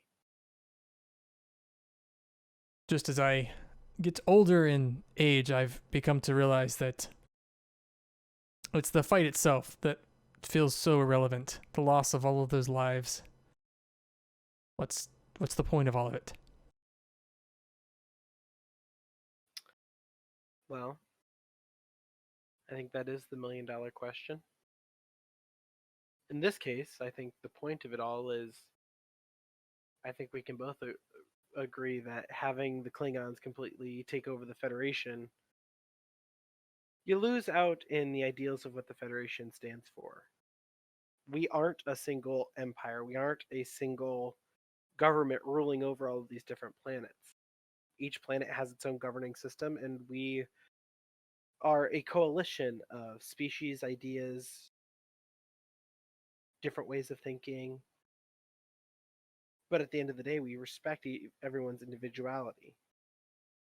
In an empire, the individuality goes away. You have to follow what that leader says and only what that leader says, and you have no freedom on your own. It wasn't even 30 years ago when the Klingons and the Federation were both fighting against the Dominion. What changed so quickly to have the two at odds? We stood up for the smaller people. We stood up for the Romulans when the Klingons took over. I'm no scientist, but I don't understand why people keep fighting over space. It's huge, it's vast. So big you can't even see the light from a star for years later. Why are they fighting over nothing? A large empty vacuum. What's that worth killing for? Maybe you should leave the medical field and become a diplomat, because I have no answer for that one. You're right. Space is vast. Borders are still borders, but most wars have always been fought over borders. I mean, look at Earth history. Bajor had its wars. Cardassia had its wars. And it's all over the same place. I remember reading in an Earth history book that I picked up while I was at the academy. An area of 70 square miles almost resulted in a all-out war, all for 10 miles of coastline. That would have been the gain. Forgive me, it took me a moment to remember the old imperial system of measurement you were mentioning. It's very silly that the Earth people hung on to that for so long. Yeah. Certain places hug on to it that longer than others. Well, I don't mean to keep you, Captain. And when he says that, it rings on you, Tuzan. This is the first time he's ever called you Captain. But I need to get to sickbay and get things ready. That infernal Dr. Hera, she doesn't know a hypo spray from a tricorder. I just smile. Make sure that sickbay is fully operational. I have faith in you, Doctor. Why, thank you. And I will think about my future as a diplomat. That should be interesting. It would definitely be interesting seeing you in that way of life. But I never expected me to be in command of a starship, let alone this thing, a carrier with its own command center, aside from the ops. Life likes to lead us in very interesting directions, but all you can do is trust yourself and do what you think is right. Very, very good advice to follow, especially in times like this. I'm just hoping I can follow my own advice. Well, Doctor, I better get back to the command center. We're running out of time before, well, we're out of time. He goes to turn to leave, and the two of you don't like head in the same path this time. He, chooses a side and walks away. I just ponder what we were just talking about as I head towards the CIC. We're actually going to jump to the Bridge of the Hope, and some time has passed. Actually, the fleet is getting ready. The Fifth Fleet is getting ready to enter the system. Royelix, I'll say you don't have to make a roll to set up the probes in the way that you were thinking about. If a roll comes, it'll be when you try to implement your plan, not to prepare for it. Got it. Okay. Sophanth, you take your station, the captain's chair. You can't sit in it, so I imagine you're probably standing next to it. Well, I walk over, I push a button on the back, and it recedes into the floor, kind of a thing. Does a joystick come up? No, but one could. I just sort of look around and say, all right, people, our job is to keep the Hope in one piece so that the rest of the fleet has a mobile command center. Let's do our best to keep that functioning, and if that means we have to make some sacrifices, so be it. Our one job here is to keep the Klingons busy.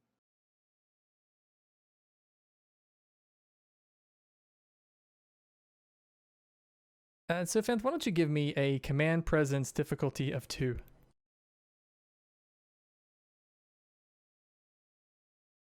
I'll spend 1 momentum, why not?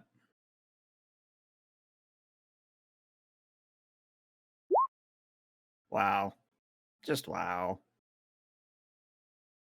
I think I'll take that threat. Apparently I'm not very eloquent today.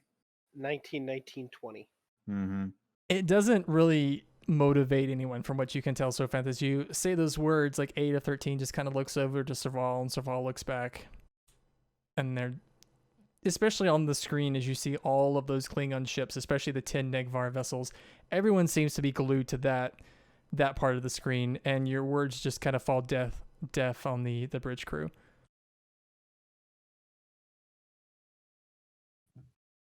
Well, I guess I sort of settle in and prepare for the worst. Moving back to the CIC,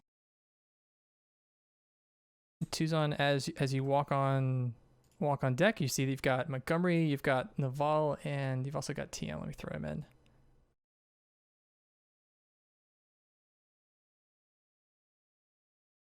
As you enter the CIC, he walks over to you and he says, Edon, that's a lot of Klingons.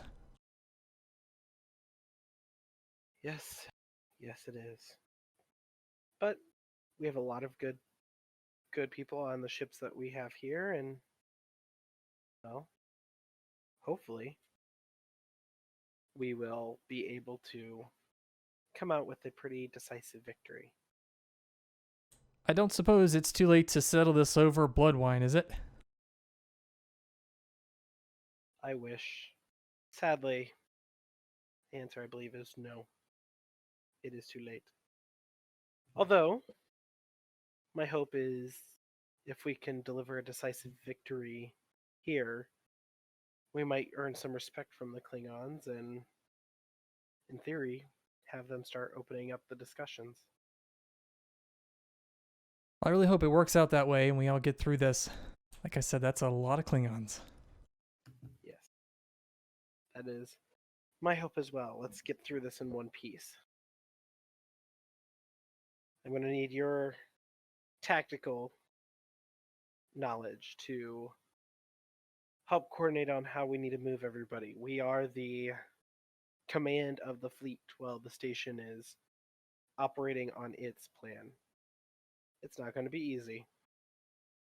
And actually, at that point, Montgomery, you see the station goes dark. Apparently, they've started their plan of shutting off everything. On the screen, all the lights and everything, it's just a floating ball of nothing at this point. Just everything's turned off. Captain, the station has initiated their plan. All right, then. It's about to be game time.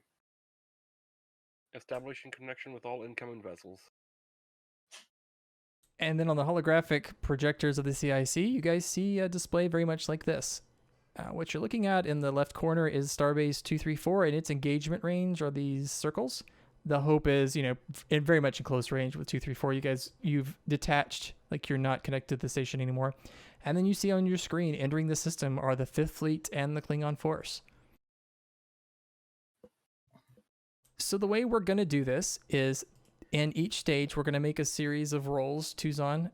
They're going to be command rolls and presence or daring, depending on the stage. And it's going to be treated much like range combat, in that you're going to do your command rolls, and then if you beat the difficulty of the Klingons, you're going to do damage, which is based off your command score, to their force. And they will also do rolls and do damage to your force. Whoever reduces the, I call it the force stress, which is the red bar, of that side first, wins that stage. Now, I'll chime in at certain points. As one side gets close to wearing down the other side, there will be points to where the hope itself could engage.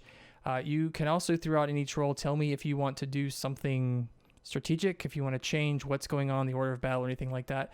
I've also dropped in your journals. Under rules, there's a section called mass combat. There's also 2 tables. One is how to spend momentum if you do, if you want to do that. Also optional maneuvers, which are a way for you guys to usually come with a cost to achieve something pretty cool.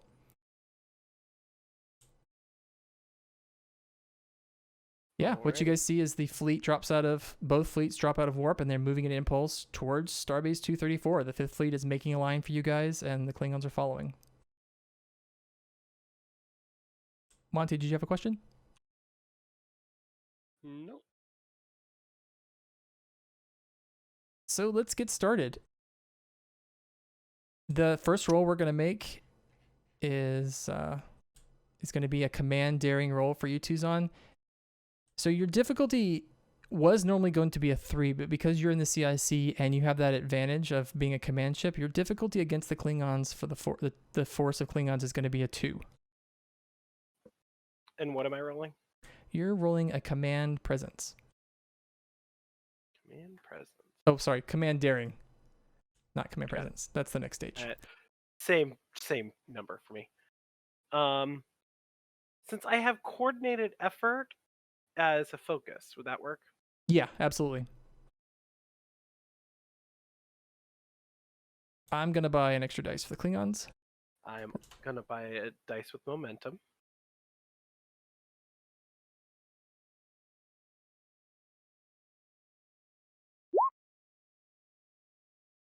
That's enough to beat the difficulty of 2. Your difficulty for the 5th Fleet was a 3 that the Klingons had to defeat, but it's been reduced down to a 2, and I'll explain that before we start rolling damage. The reason is the Klingon force, as they've come out of warp, like a front stretch, like a front arm of those Burrell class, the smaller, faster ships, is engaging the 5th Fleet, flying in, attacking the smaller ships. They're using the advantage of the Burrell class as being faster and continuing to pick away at the 5th Fleet. But for the damage roll, if you can do your command score plus 2 challenge dice, and again, there's that table. If you want to spend momentum in any way, most of those are on increasing damage.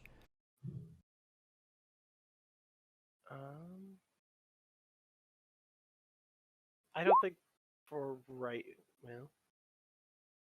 The Klingons did achieve. They've got 1 extra threat that I'll use for damage. They rolled 8 damage. I'll make that 9 damage off of the 5th Fleet.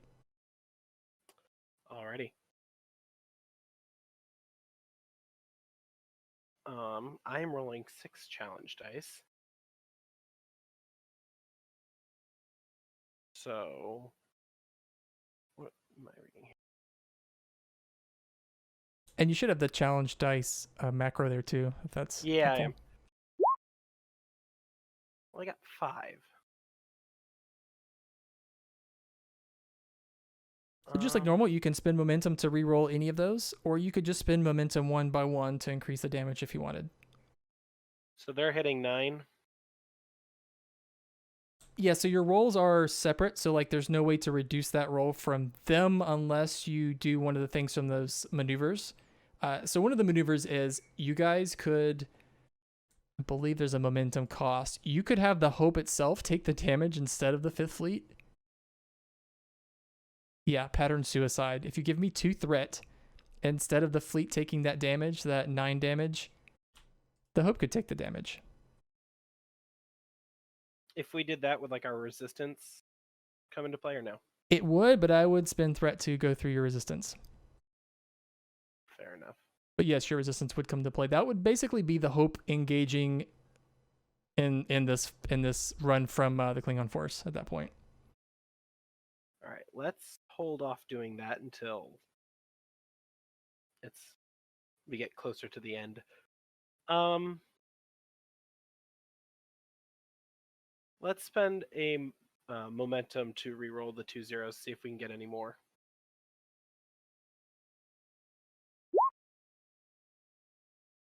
I mean, that's 7 to 9, so that's better. So I think that'll work for now. So what happens is those Burrell class ships, as they're engaging the back of the 5th Fleet, the slower ships, I'd say the USS Lakota, which is an Akira class, and the Rhea Luna class, they peel off or they slow down. They were kind of in the front of the pack and start engaging some of those Burrell ships and start breaking them away from the formation that's attacking the 5th Fleet. So let's do another roll. It's again command daring.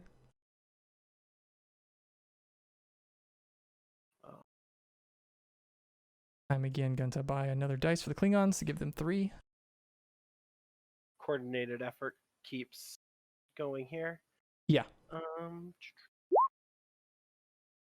I'm going to spend that extra roll at it because I only needed 2. I've got 4, it looks like.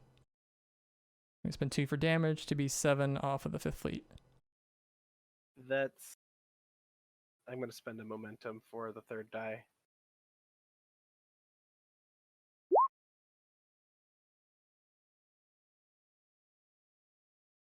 Well, okay then.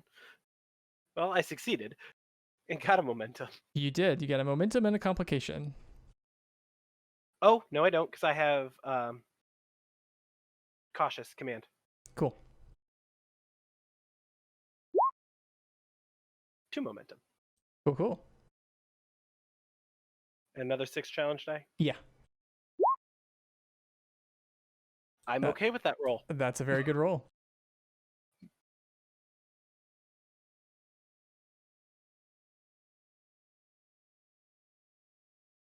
I think at this point, what I'm going to do is throw in a complication. Sophanth, I'd say you notice this at the same time, Tuzon, as you notice this. The USS Monitor, which is a Nebula-class ship, she was at the back of the Fifth Fleet. She suddenly stops moving, and all of her lights and her nacelles go dark. And Tuzon, you remember Gara talking about how many ships in the Fifth Fleet didn't get the dilithium replenishment that they needed, and that lots of them have been running their fusion reactors hot. Looks like the Monitor just lost power, and she is a sitting duck for the Klingon force. So I'm going to use that complication to lower your difficulty that the Klingons have to reach to a 1. However, at this point, Sophanth, I'm going to give you a choice. You could engage with the Hope and try to protect the Monitor. How many people are on it? That's a nebula, so maybe 700, 800 people. I mean, Sophan's inclination is to, duke it out, but you still can yell at me from the CIC. Well, Tuzon thinking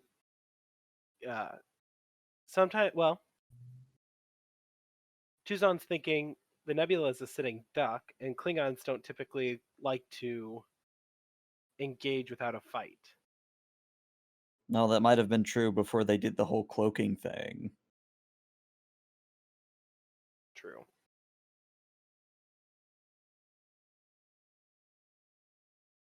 I also don't think the Hope should engage quite yet, but that's my personal feelings. Sophan, you thinking about going in and protecting? Yes, sir. I worry about that only because we are the command ship, and if we get hit too hard, then the whole plan goes haywire. Alternatively, if we do it well enough, it'll be a morale booster across the fleet. I like that idea. Let's go.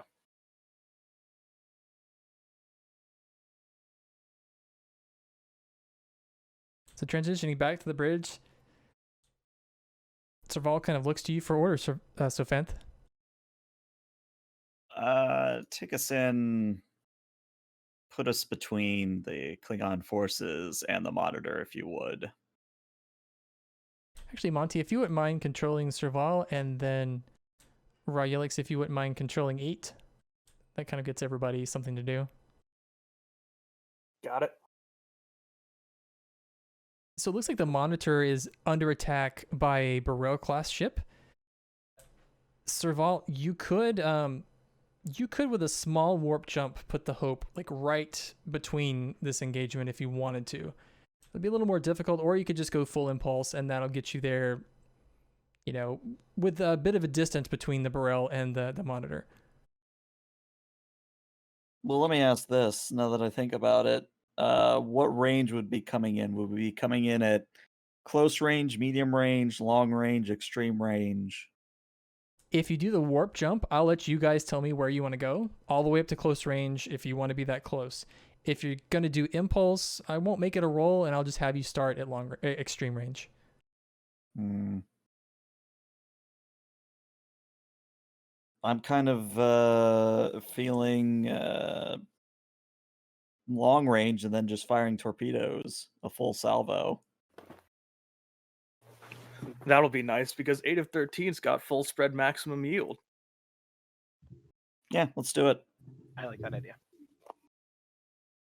So Serval, I would say for the warp jump, if you can give me 1 power off the Hope, and then give me a probably con control, a difficulty of 2, and the ship can assist with con engines.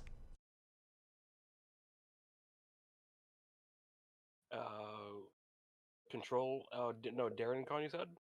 Let's do control con. Ship is assisting with con engines. Yeah. Have operations as a focus. Yeah. Well, the ship is no help. No. Shit.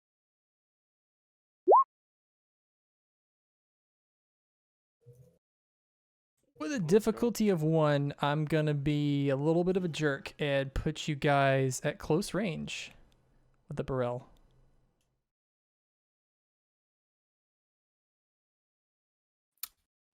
Still want that torpedo salvo, Commander? Nope. We're doing something different. So this is obviously not to scale, but Serval, you try to make that precise jump, and it's just a little bit more difficult for you, especially as stressed as you are, and you maybe pull back a little too late, and the Hope comes out of warp, and you're right on top of that Burrell ship, but they haven't noticed you guys, and I'm actually going to give you guys the first action here in combat. 8 of Only 13 we had cannons. eagerly await orders. Remind me, does it take an action to deploy our fighters? It does, and you have to lower your shields. I was going to ask if they would already be deployed before the fleet came in. Yeah, that's another good question. If you guys give me a momentum, because we didn't say anything about it, I'll retroactively allow you to have done that. Yeah, let's spend that momentum. But tell me how they would be deployed, as defense or attack for the Hope. In this instance, they're going to be on attack, Okay. Ooh, which, this- if I remember correctly, means that they are 1 difficulty easier for us to hit the Burrell. Am I remembering that right? I think they give you a momentum spend. One sec, I'll look it up. Yeah, I'm looking for a handout on it, and I'm not seeing it. I mean, worst case scenario, I can since I gave Ian the strafing run talent, so I can make it easier for us anyway, and then we can keep the initiative for free. And then fire, but who knows? If the ship hits the target of the fighters give you 2 bonus momentum that can't be saved. I mean, I think that's worth it. Yeah. Then yeah, I tell 8, coordinate with the fighters and get me a phaser hit on the Burrell class, please. Alrighty. So to clarify before I start rolling things, do we want Ian to do the strafing run with the Valkyrie classes, and then we can keep the initiative fire, and it's easier for us, basically? Yeah. Yeah, that sounds about right. All right. Cool. I mean, the strafing run will just translate that as the 2 momentum, basically. But since we are using, Gigawatt, yeah, you could use his talent to keep the initiative. Yeah. Okay. Well, because the whole thing is because whenever this character succeeds at the attack pattern cast task, cost to keep initiative 0. Okay. Because attack pattern is what would make it easier for the Hope to hit, correct? Mm-hmm. Okay. And that's a daring con task, I believe. Yeah, let's do that. Let's have him roll, and Okay. if he succeeds, so the task is still going to be, well, actually, no, let me think about that. So yeah, we'll do the first task is him doing the attack pattern roll. If he succeeds, then you can keep the initiative, and then you give that to 6, or to 8, and then 8 can do the weapons. I always want to call her 6. You can do the attack from then 8, but then yeah, that will be your 2 actions. 2 characters haven't gone. So yeah, the first thing, let's do his roll to see if he's got the attack pattern. Yep. I shall take a momentum for a 3rd die. Attack pattern is daring con. It's a difficulty of 2, and the ship, his Valkyrie, can assist with a weapons con. Small craft as a focus. Yeah. All right. His daring con is good, so yeah. Okay, so you got 1 momentum there. That will reduce the difficulty by 1. Yep. And then let's just see if the Valkyries help just for extra momentum. Where are those? Fleet combat. Here we go. Oh wait, no, Valkyrie class fighter, and it was engines con for the Valkyrie class. Correct. Okay. Not bad. Only one die. Yeah, their stats aren't great. Yeah, but you never know. 50-50 chance, yeah. Yeah. All right, then we get to keep the initiative for free. And 8 of 13 shall fire. So it would have been a difficulty 3 since you're in close range, but that goes back down to a difficulty of 2 if you're firing phasers. Yep. Correct. Definitely has a focus.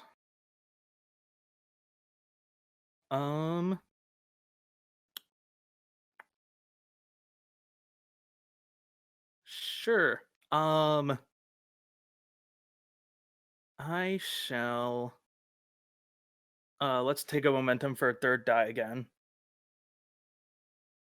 And I do have a focus here, so no whammies.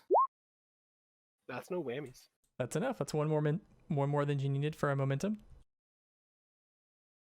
I actually have with her activation. I gave her cautious security. So let's see if we can just get an extra momentum out of this.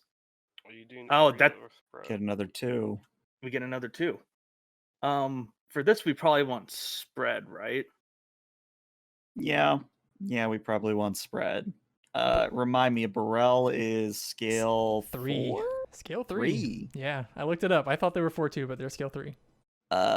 So let's break it down. So we have 2 momentum from versatile, Mm-hmm. and then we have 2 momentum from fighter.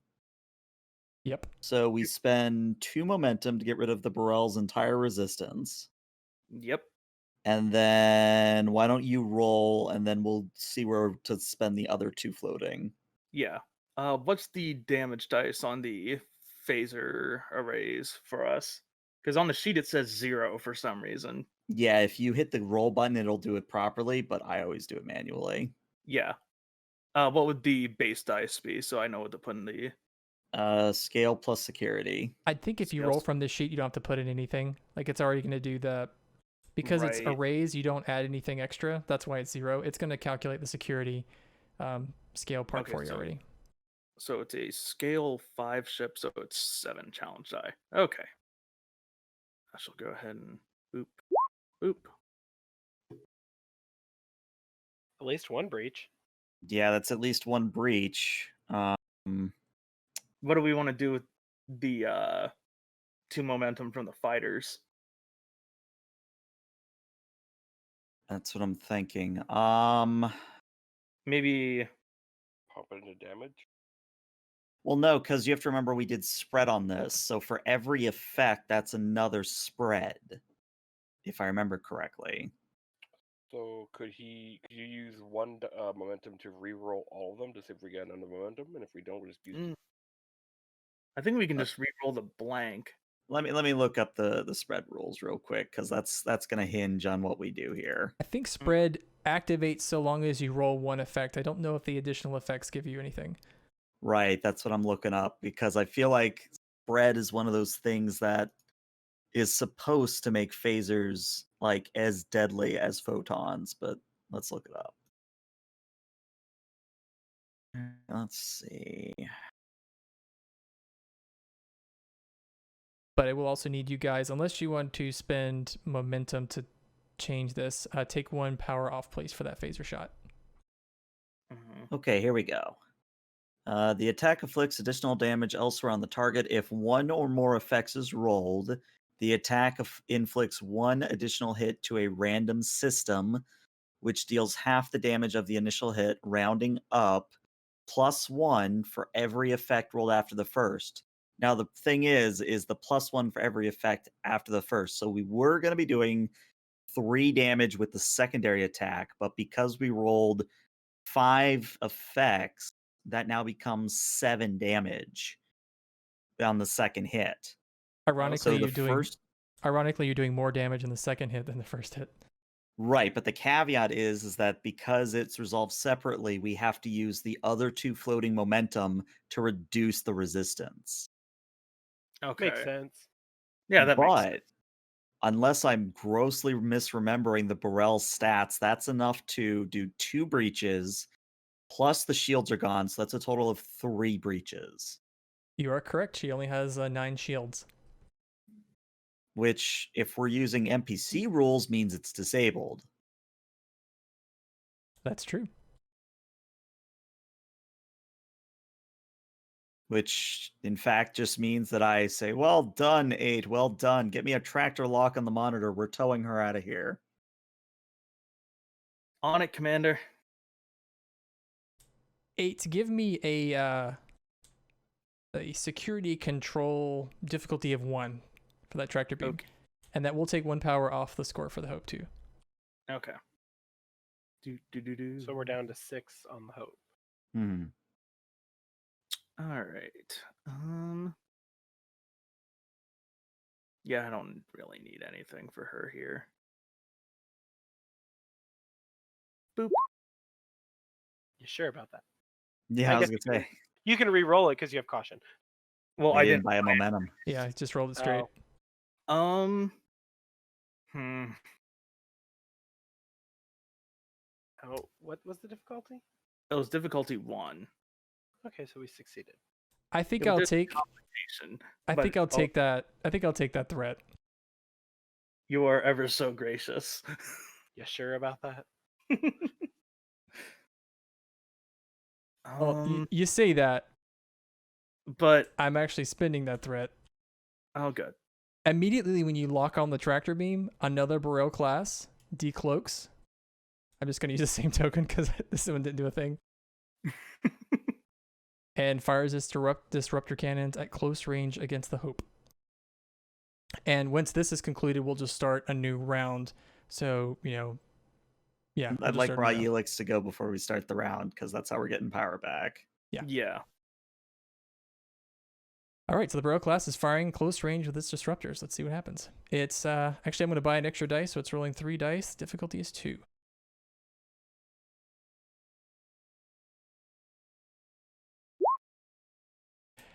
They do hit. That's 3 dice, or 3 successes. And the disruptor cannons are 6 damage. Yeah, I see 6. Yeah, 6 damage. I have 1 extra threat from the successes they got. So the Hope has 5 resistance, I believe. Mm-hmm. So I'm going to spend the 1 threat that I got floating. And actually, that's all I'm going to do for resistance. So that's going to take off 2 resistance. So the Hope takes 4 damage. Oh, wait. 2. Wait, no, it doesn't. 3. You take All 3 the damage. There we go. All in the shields. Mm-hmm. So it's now the player's turn on the Hope. Again, it's a new round. So anyone that had gone before can still go now again. Mhm. Well, we still need Raw Helix to go before the new round, because otherwise we're going to lose power completely. What did Monty do? You're in the CIC. Okay. It goes back to what I was mentioning before, that if you go in the CIC, you are exclusively focused on coordinating the fleet. The operations of the Hope are happening on the bridge. Right.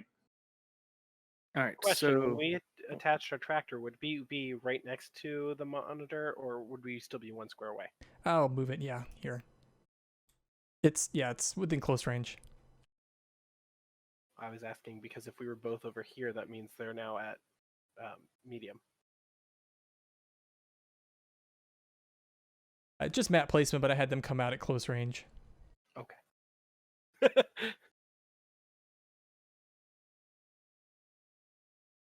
okay. And then let's see. Shield. So power. What's oh god. If I remember this is what correctly, happens it's when either a control or a daring plus engineering. And if you succeed, we get 2 power back initially. Yeah, that I says daring think or so. control. You choose engineering difficulty of 2, which can succeed at cost. You gain 1 power plus 1 additional power per momentum, which can exceed Okay. maximum. The ship Gotcha. does not assist, which is fun. Gotcha. Yeah, you probably want to take some yeah. momentum here. Yeah. Power systems is a focus. Sounds right. I guess I'm just trying to figure out how much momentum I should take. I would take 1 for a third dice because it's difficulty. Difficulty then- of 2, yeah. Difficulty 2. And Yeah. then we can use the momentum to For rebuild shields. extra power. Yeah. Or power, not shields. His controller and daring on the same, so it doesn't matter. So, yeah. Well, we get that momentum right back. And then so we have 1 power, so we're at So 7. We're now at 7. Do you want me to just spend 2 so we're back to full? Yeah, that would be probably Alright. for the best. I shall spend 2 so we're back at full. And then, Well- unfortunately, the side effect of us doing this is, yes, we are at full power, but it now becomes the enemy's turn to go first. So again, the second Burrell is in close range. I'm going to spend a threat for a third dice and see what happens. They're firing their disruptor cannons. And they're apparently terrible shots. Because that is zeros all across the board. They miss the hope and then fly right by. All right, so here's what I'm thinking. We do an impulse that gets us to long range, or I guess medium range. So we would be here. And that Mhm. brings the monitor with us. Mm-hmm.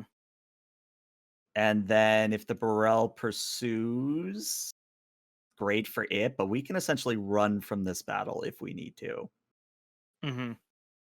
But if it doesn't move, the Burrell just sits there, then we're at optimum range for our phasers. Mm-hmm. So yeah, let's do the impulse, because that could get us some momentum. Is it phasers or would it be torpedoes? Because we'd be at long range, so it'd be torps. Optimal for torpedoes at long range, 1 extra difficulty for phasers at long range. Right, the idea being that we're not staying to fight, but if we need to fight, we can. Right. So yeah, let's do the impulse. So I think that's what controlling con, assisted by the ship's engines con, should be difficulty 0. Monty, you're Yeah. rolling. Mr. Vol, I'm going to actually make this a difficulty of 2 because you're towing a giant nebula class behind you. Okay. Is the nebula bigger than us? Yes. Nothing on this board is to scale. Not even close. Fair enough. So control con, focus, yes, because helm operation. Yeah. Mhm. Is it okay if I take a momentum? Yeah, take it. Yay. It does have a power requirement of 1. And yeah. Hey, We'll get that right back. beautiful. Yeah, you guys pull the monitor along with you and you fly off to long range.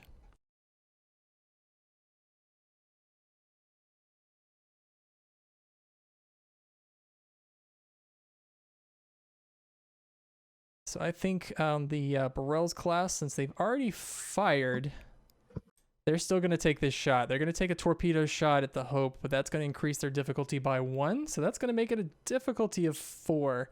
I'm going to give them 1 threat for a third dice, and we're just going to see what happens.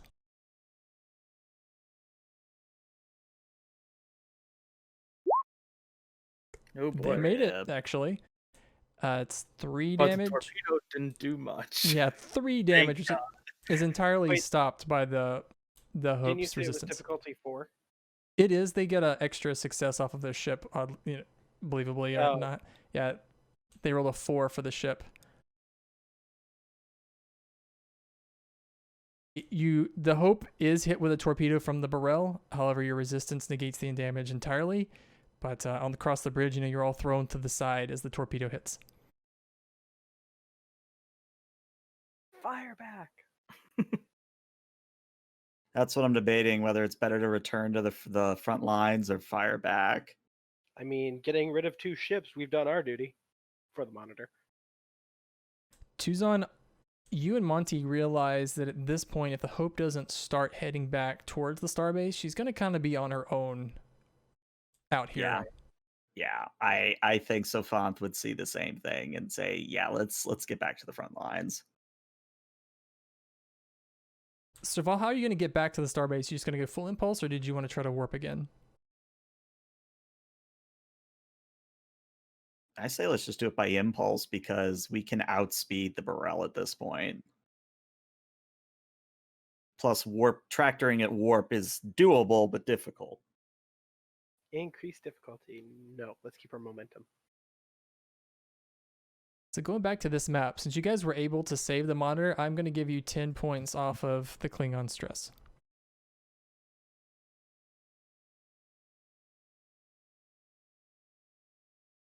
Just moving you closer to victory. I'm assuming because we started at 30, they started at like 60 because they were double our numbers. In the system, it doesn't directly translate that. It's not twice the number. In this case, it's just a little bit more. They're 37, you're 30. Oh, okay. And two, I factored in the number to calculate the score too. I factored in the number of people on the starbase, which does put a little more in your favor. So it's not exactly 2 to 1. There's 2 to 1 in number of ships, but not necessarily crew. Sounds good. All right, what am I rolling? We're doing that same thing again. The command daring. All right. Momentum for a third die.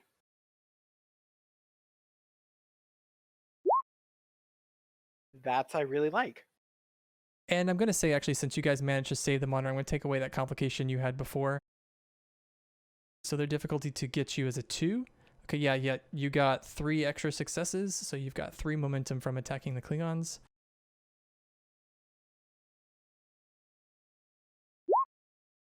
Ooh, they got a complication. Let's So re-roll those zeros. I'm going to spend a momentum to re-roll those 4 zeros. Oh, that's a little bit better. Yeah. Yeah, they got a complication and didn't succeed. Aha. Yeah, they were not able to engage the 5th Fleet to create any more damage. So you've got 7 here that you've done, and they had 12 left. Yeah, so if you give me, let's see, you've got 4 momentum. I'd say if you give me that 4 momentum and a threat, you guys will have won stage 1 of the combat, which means you will have pulled the 5th Fleet away from the Klingons, and the Klingons would have followed you to the starbase. But that will use all of your momentum and give me a threat. I mean, I'm okay with this. Personally, I would say keep rolling, but that's just me. I could go either way because I don't want to see I don't want to give Josh threat, and I don't necessarily want to use all of our momentum. But could we do? Because under the battle test momentum and threat spends, we can just give 2 momentum to retain the initiative. You can, to roll again. Without them rolling against you, yeah. Yeah, let's do that. Let's do that. So it's just 6 challenge die? You need to roll to hit again, so you need to do your command daring. Gotcha. But the difference is they're not rolling against you this time. This is all what the 5th Fleet is doing. Should I take a momentum for a third die? I would, yeah. Okay. So 3 back. Man.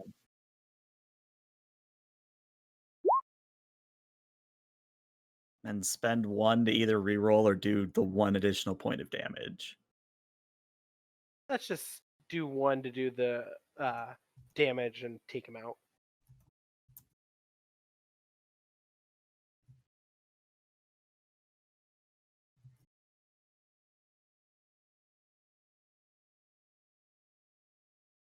So we hit him for 5. Oh, you're adding 1. Okay, yeah.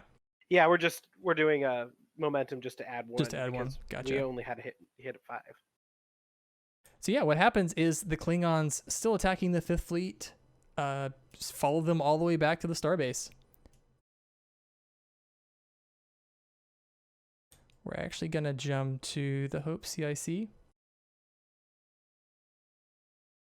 So far, Tuzon, things are working as intended. The Klingons have followed you to Starbase 234. Some of the Klingons are breaking away from the 5th Fleet and beginning to attack the Starbase. You do pick up that there are some transports going on, like some of the Klingons are transporting onto the station, but so far, Gara's plan of getting them here seems to be working. I'm assuming that their doors are pretty much shut in their stages on the base. All right, we are here.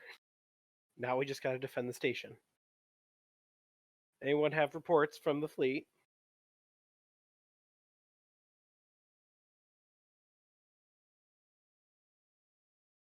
And Monty, on your station, you would have seen that the Hope did manage to pull back the monitor. She's still without power, so she's still a floating target, and the Hope to take some minor damage. But for the most part, the fleet is doing okay. Any of the 5th Fleet vessels have their shields down by chance? No, just the monitor, because she's without power. Okay. And how far away is the Klingon fleet? They're right on top of you at this point. So not enough time to lower shields and raise shields after a beam out. Okay. I was wondering the same thing, but yeah. We just have to remember when we warp out of here, grab the monitor.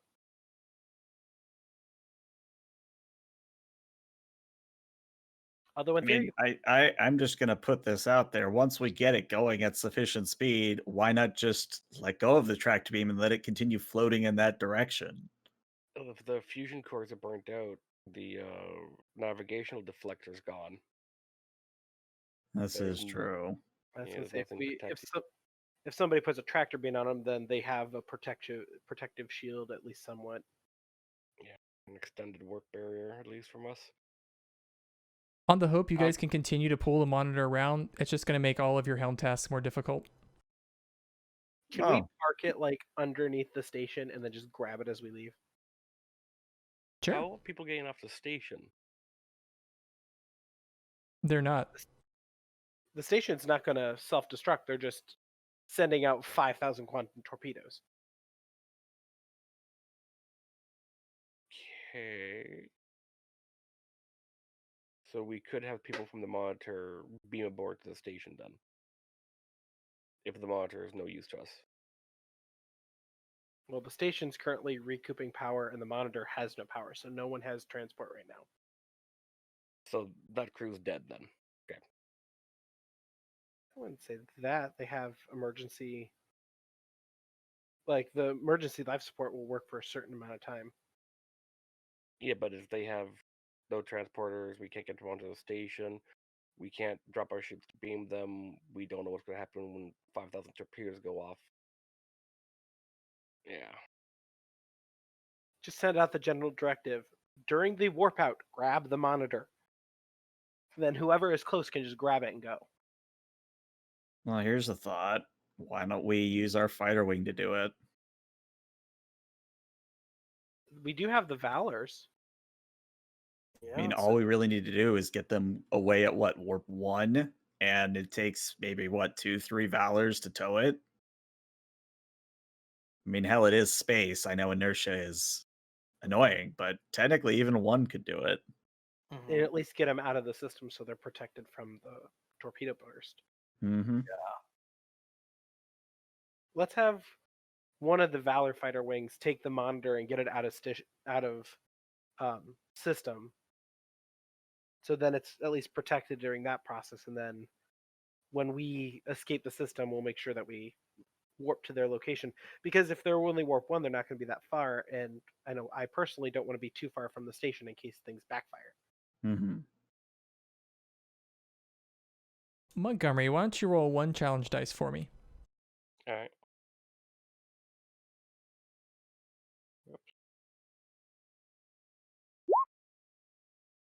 That's the difficulty you need to accomplish to coordinate the Valors to do this, and then for them to actually follow your orders. So if you can give me a command presence, difficulty 1.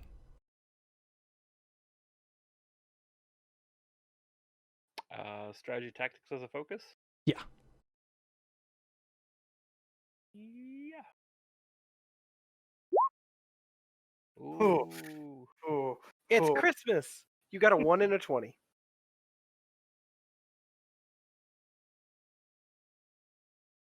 So I'll tell you what the complication is, and then you can Oh, no, decide to. you can take the 2 threat. Well, I'm going to spin on the complication, but I was going to give you the choice. I'll tell you what the complication is, and then you can give me momentum if you want to, because this is going to be a big one. The complication will be the Valors will do this. They will follow your orders. However, they're going to take heavy losses. Can I just give you the 2 threat instead? Because you're No. at 2 threat right now. Yeah, No. yeah. You can give me 2 momentum, and then this won't happen. But if you don't, the complication will be the Valors will take casualties. Well, I told them I didn't want them to take any casualties, so yeah, they're 2 momentum. Okay. So what we'll do is, the monitor, the Valors move into position. Some Klingon ships take shots at them, but they manage to maneuver away. They engage their tractor beams on the monitor and pull it away, like they're going just a little beyond warp 1, but they pull it out of the engagement zone. So at this point, it's kind of a slugging match. All of the starships from the 5th Fleet and the Klingon Force are just all in a big bundle around the starbase, taking shots at each other.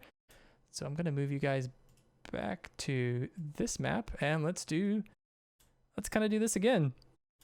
So Tuzan, at this point, because it is, like I said, it's a slugging match, there's not much tactics going on here. It's just starships engaging with starships. I need you to do a command presence for me. And let's see, since you're still at the CIC, your difficulty to take out the Klingons here is going to be a 2 instead of a 3. Coordinated effort. That is a great focus. I'll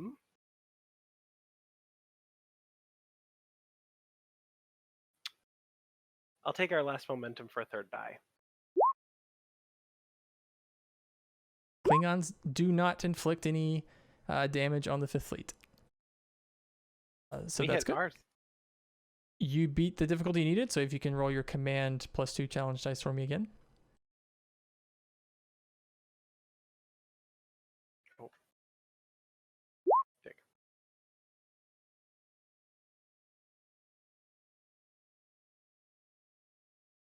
We can't really do much more to add to it, so 5. Actually, you can, and I want to offer this maneuver up to you. You can do at this stage, I believe I call it this far, no further. So you can sacrifice a number of your force for extra dice. Each dice will add 5% to the number of casualties for your side. You can't purchase more than 5 dice at a time. So at the end of all this, we're going to calculate casualties. Basically, every dice you buy this way will cost you 5% more casualties, but you could buy up to 5 additional dice.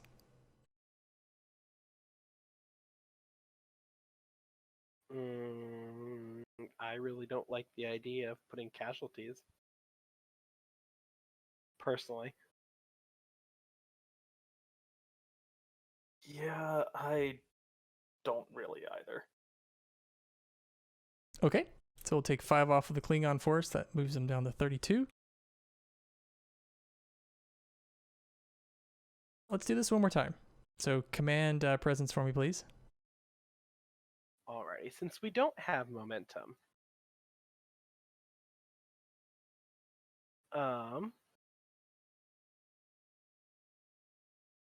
debating if I have a value that'll work here to use my determination.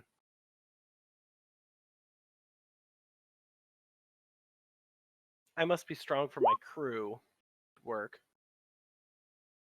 Yeah, sounds good to me. Okay, so that's going to be an auto crit.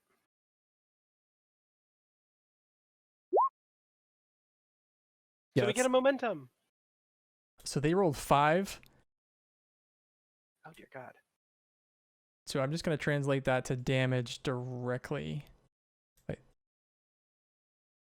Actually, I'm going to spend one of those to do a reroll of 3 challenge dice.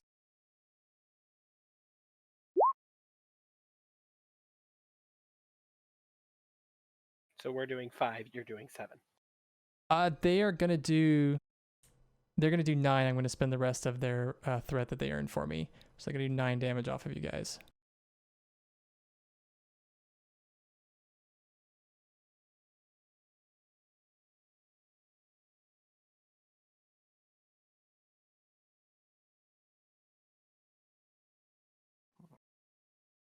Yeah, I think that'll be all right, just simply because we still have 21. When we get a little lower, we can start looking at like pattern suicide or something like that. So we're gonna drop to the Bridge of the Hope. So Fantha, you just noticed something. As the Hope is swooping, around the station, avoiding enemy fire, you see on your display one of the Negvars has lowered its shields because it's beaming troops onto the station to try to take it. It's a Do I perfect have target. a approximate number of how many they're beaming over? A lot. They're beaming over a lot. But their shields are down. Their shields are down because they're using the transporters. They're currently at extreme range from you, though. Hey, 8. Do you think you can hit that Negvar from here? I could do my damnedest. Make it so. Full spread, maximum yield. Alrighty.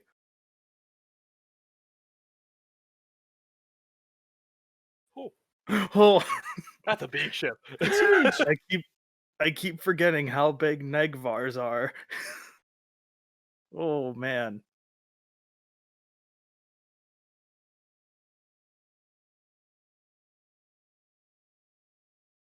So at this range, the difficulty for a full spread will be 4. Yeah. Our fighters are still at attack. Mm-hmm. That gives you guys the 2 momentum if you hit, but you still got to hit. Yeah. Okay. I'm gonna pop determination. Best shot on the ship. Sounds right.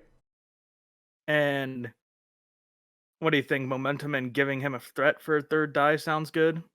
Yeah, because that'll activate your cautious. Yep. All right. And a full spread, so you're giving me 3 extra threats, so I'll have 4 total. Yeah. Yeah. Okay. And fire. Well, Cautious. this is true. Cautious. Roll it.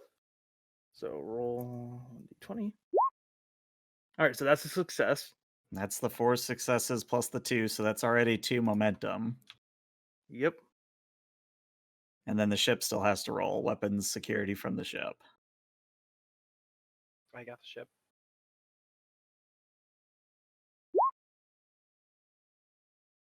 All right, so we do hit. And that means, I'm trying to remember. So photons are base 3, our security is 2. We did a spread, so that becomes 6 challenge dice, I believe. You've already done 2 breaches right away if you get through resistance. Which on a Negvar is 6, unfortunately, because it's scale 6.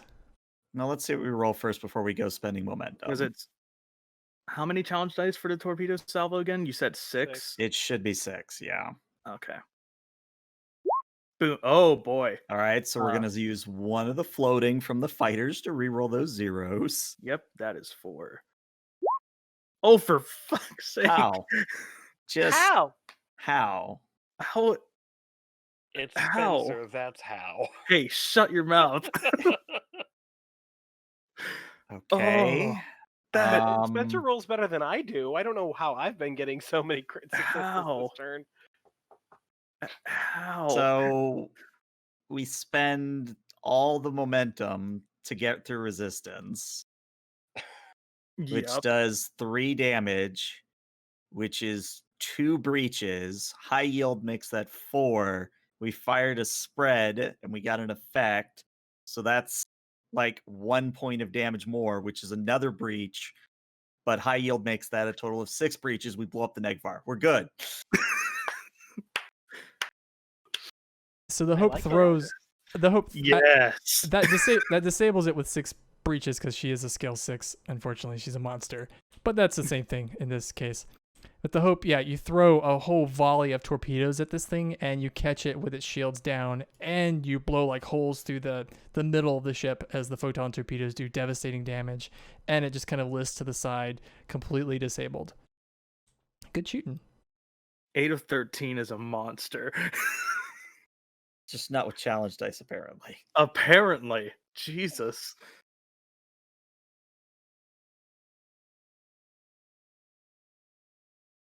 Well, Back we've on, taken out a Negvar, which should count as 3 ships, but that's just my personal opinion. well, what that'll do is I'll give you guys, again, like I did before, 10 off the number of the Klingons. So you're well on your way to pull ahead here. So they have 22 and we have 21? They have 17 and you have Oh. 21. Beautiful. Or better. Yeah, you're pulling ahead. So what's happened is there are starships everywhere. You know, the Klingon forces continue to engage the Federation ships, which are, you know, weaving between the station. You're also getting reports, Montgomery, that the fighting on the station seems to be going in your favor. You know, the Kentaros and the Starfleet personnel are fighting off the Klingons. The Klingons are headed towards the engine room of the station, though. It's like they are actually still trying to take the station. But yeah, let's do that roll for me again. Command presence at this point. You're trying to get the fleet to follow your orders, Tuzon, and attack.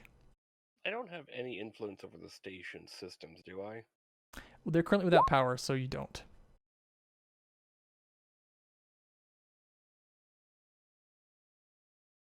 Are they in 0G then?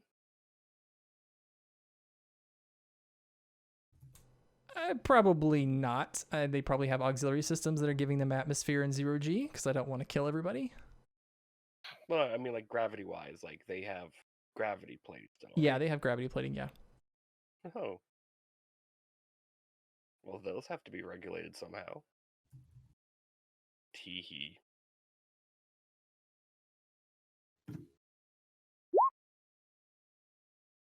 Well, neither of us succeeded. That's a stalemate. Montgomery, I'm going to back to the CIC. Did you have a plan that you wanted to try? Yeah, so the station's gone dark in terms of main power, but I'm guessing the auxiliary computer is still in charge of, you know, life support systems, right? Correct. I want to ramp up the gravity to the maximum and push it beyond into the red line for the deck plating where the Klingons are at. Don't we have the Kentaros also there? You do Just the have Klingon Kentaros. So what you have on your screen, Montgomery, is a mesh of Starfleet, Kentaros, and Klingon personnel.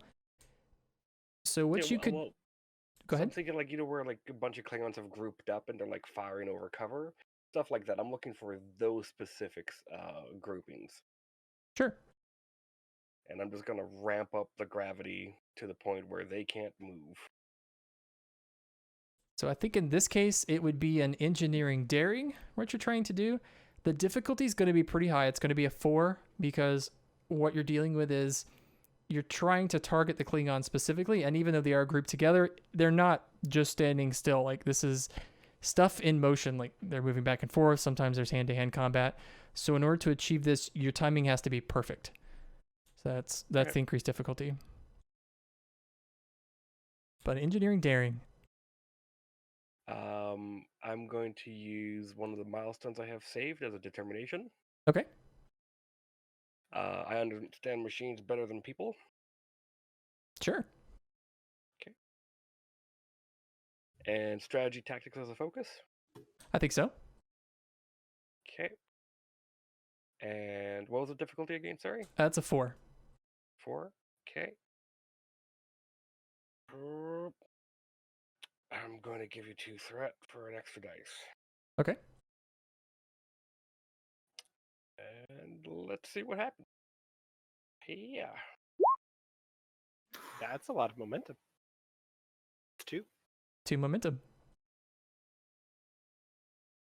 The Tuzon or Montgomery on your screen, you see what happens is you've managed to activate the deck plating. It's some of the choke points to where Klingons were, you know, charging through doors, getting to engineering and stuff, but you've frozen them in place, and I'll let you decide if that's something that's going to be lethal to them or just going to stop them.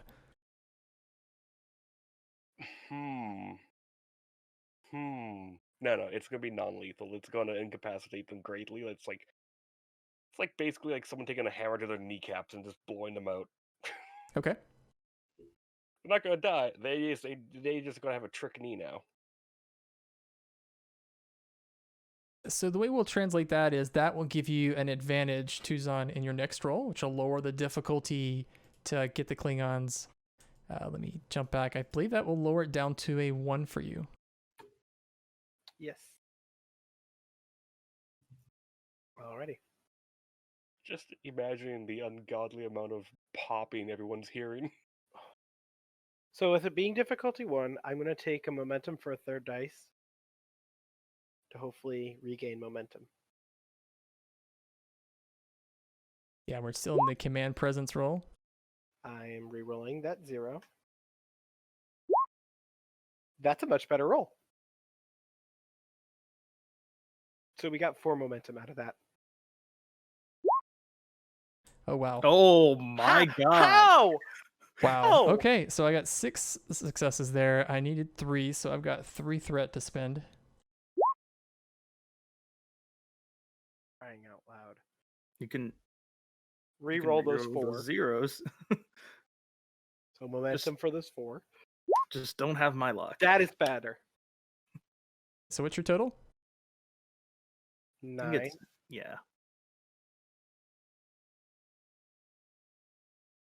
So 6, you're very close. So I had 3 that I had before. So what I'm going to do is I'm going to do that maneuver that I said before, where I'm going to spend casualties in order to get more dice.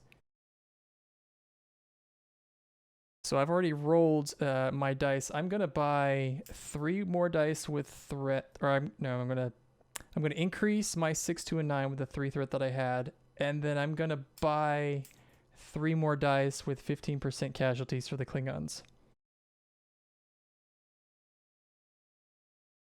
Accurate tactic for them. Haha. So 3 more damage, which puts it to 12 damage 12. for them.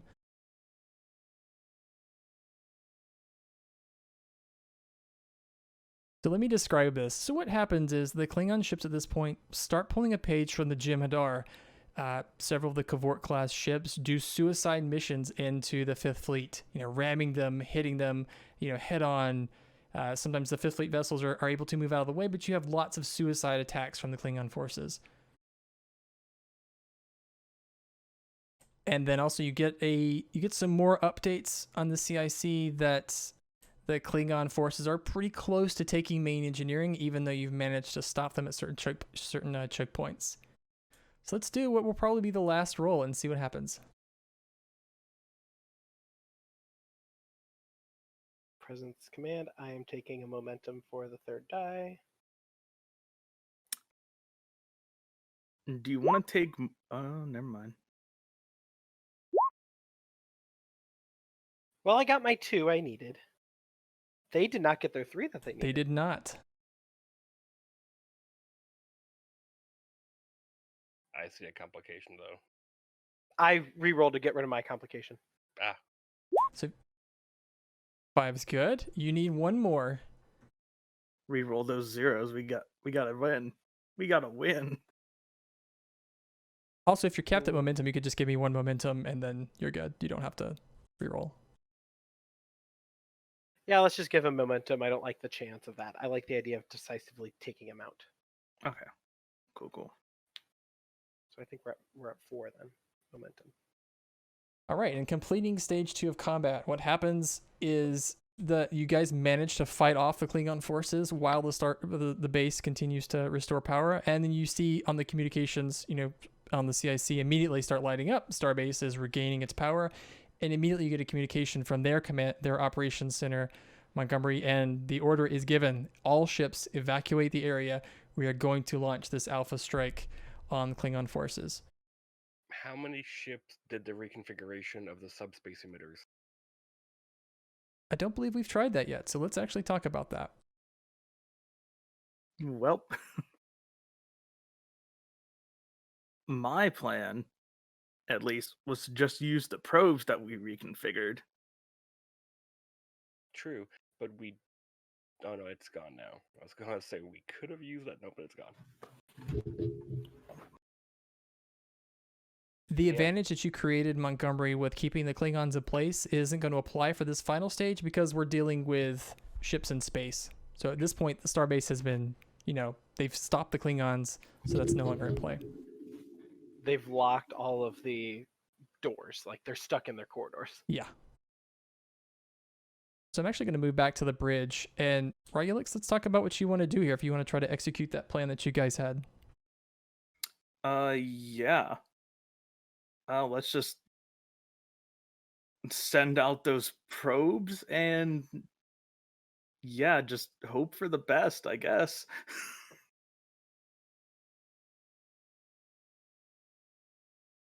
Let's maybe do an engineering, probably daring, I would imagine. Yeah, that probably works. I think the difficulty would be a 4, but I'm going to increase it to a 5 because of circumstances that you are in combat and you're trying to do all this while juggling everything else that's going on. However, Montgomery, I'll let you do an assist, but it'll just be the two of you working together. So an engineering daring for both of you, difficulty of 5. Okay. Okay, I want to do 2 things. First, I want to pop my determination for teamwork makes the dream work since Monty and I worked on this together. There you go. What's your engineering score again, Shizno, for Monty? 3. Okay. I think we kind of need to go all in here. So I'll use. Hold on, let me read my one talent really quick. Okay. I shall spend a momentum on collaboration engineering. So he can use my 5 for engineering. And then he also gets one of my focuses. That's such a great talent. Collaboration. Yeah. Collaboration's fun. I think another 2 momentum for a third die is necessary here. Because we need to succeed really bad. And I can't pop determination because I'm assisting, right? Correct. Yeah, so we'll spend, I think it's a total of 3 momentum, so I get the third die. And then, yeah. Let's hope and pray. Ooh. Well, that's what you Okay, needed so right there. that's already 7 successes and 8 successes. So 2 momentum. Yeah. You've worked out, Regulix, a good plan, you and Montgomery together, on a probe network, basically, that will create this field that you think will cause chaos for the Klingon cloaking device.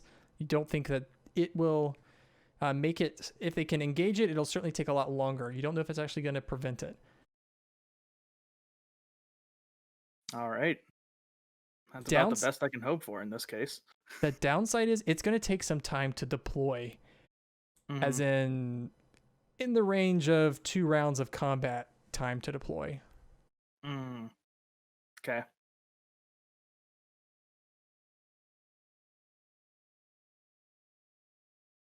I believe you've told this to Sofanth. So Sofanth, you've got a decision to make. Do you want to try to deploy this thing, or do you want to work on getting the Hope out of the area? Yeah,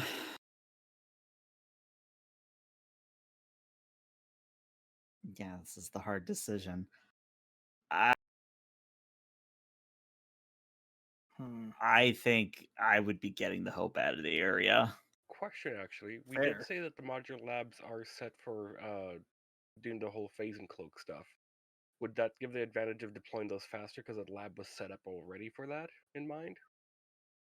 Yeah, I would say it'd give you that. Let's maybe do 1 full round of combat, and that's how long it would take to deploy. In time span. Okay. If Sofanth is still focused on getting us the hell out of there, yeah, nothing I can do. So.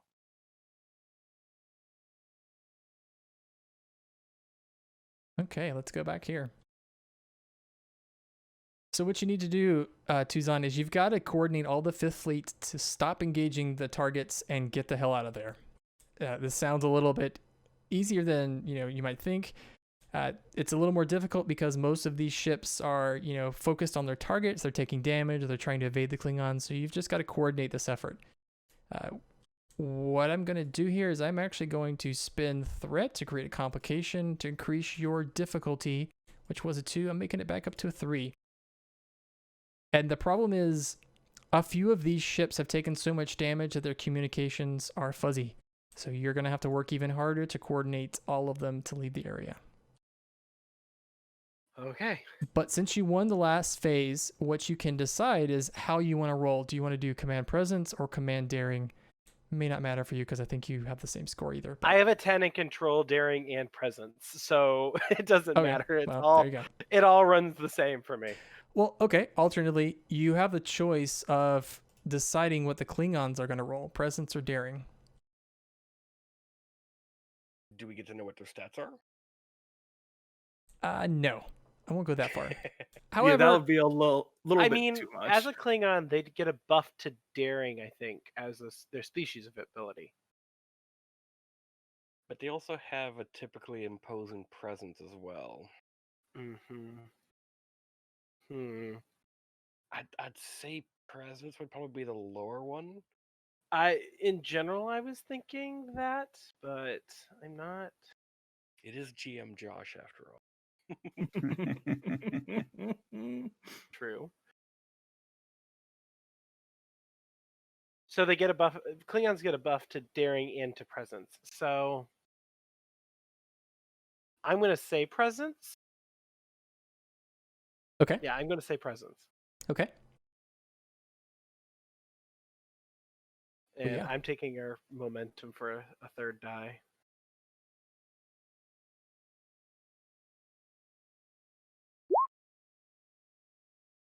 The Klingons have 4 successes, which is enough. I'm re-rolling that 0. So I succeeded as well. The Klingons are taking 9 damage to the 5th Fleet for 21. Jeez. Well, I hit it for 4. What is with you and rolling 9 damage? I don't know. I'm just on fire here tonight. You have rolled the 9 damage so much. Well, I will also again bring up, you guys can give me 2 threat and take that damage to the Hope and not the Fleet. We only have 9 shields. Yeah. But we have 5 resistance, so we'd be taking 4 damage to shields? I think so, yeah. Which would not result in a breach, or would result in a breach? I will tell you, I will spend that threat to get through some resistance. I can only get through 4 resistance, but I would do it. All right. No, you are the one leading the fleet. What's the call? In general, what I think I'm going to do is, since we're at 21, we have a long way to go till we get down lower, is let the fleet take the hit this time, and then if it gets down lower, we can look at doing pattern suicide. Gotcha. So we'll do the 4 damage to get them down to 28. Okay. Oh boy. 4 damage would put them at 33. Oh, they're at 37. I was thinking they're 32 for some reason. Yes. Okay. Yeah, let's go again.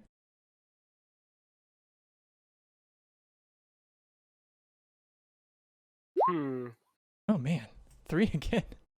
All right. No, oh, I'm 12. I'm still hitting for a 3, aren't I? Yeah, you are. Wow. Okay.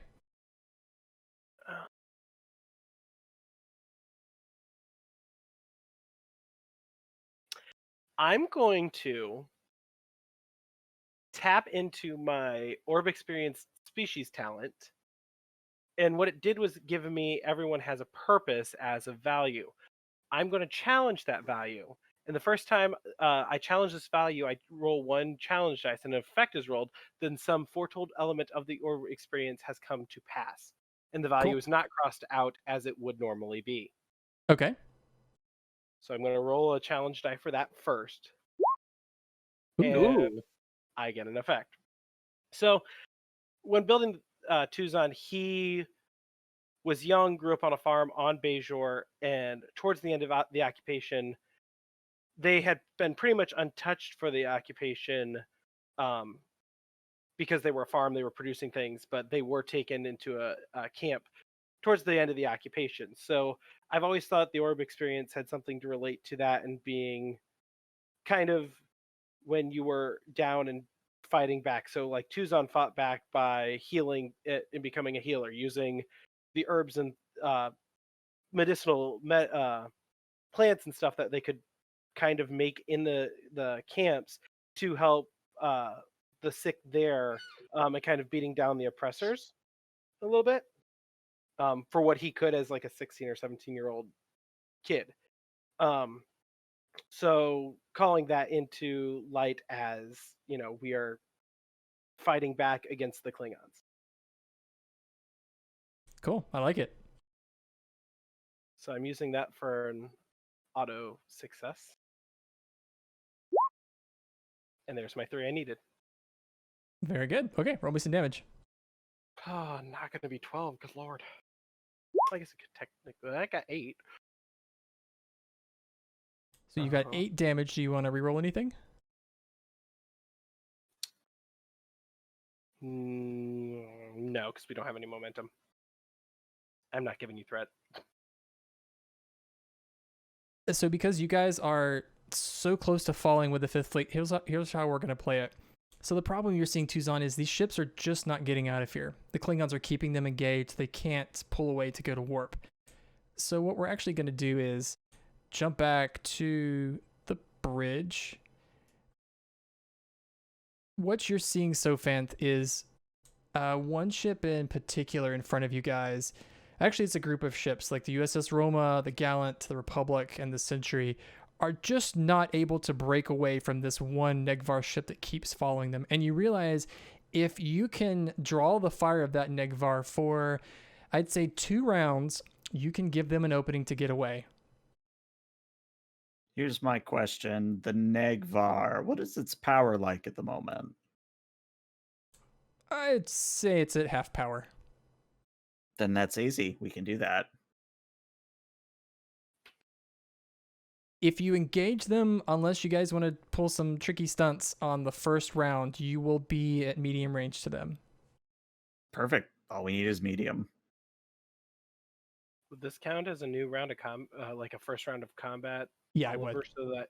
So the retain the initiative, quick to action would come into play too. Yeah, all that fun stuff starts over.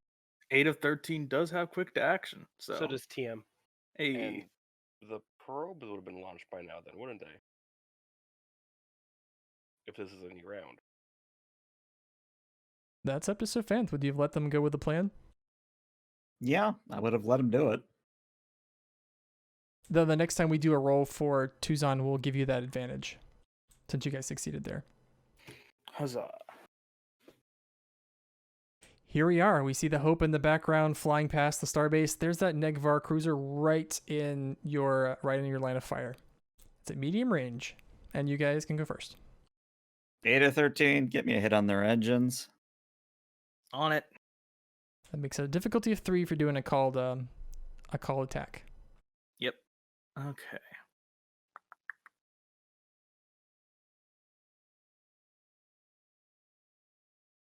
I don't want to give him threat, but I kind of have to if I want to get a 3rd die and make it easier to hit this thing.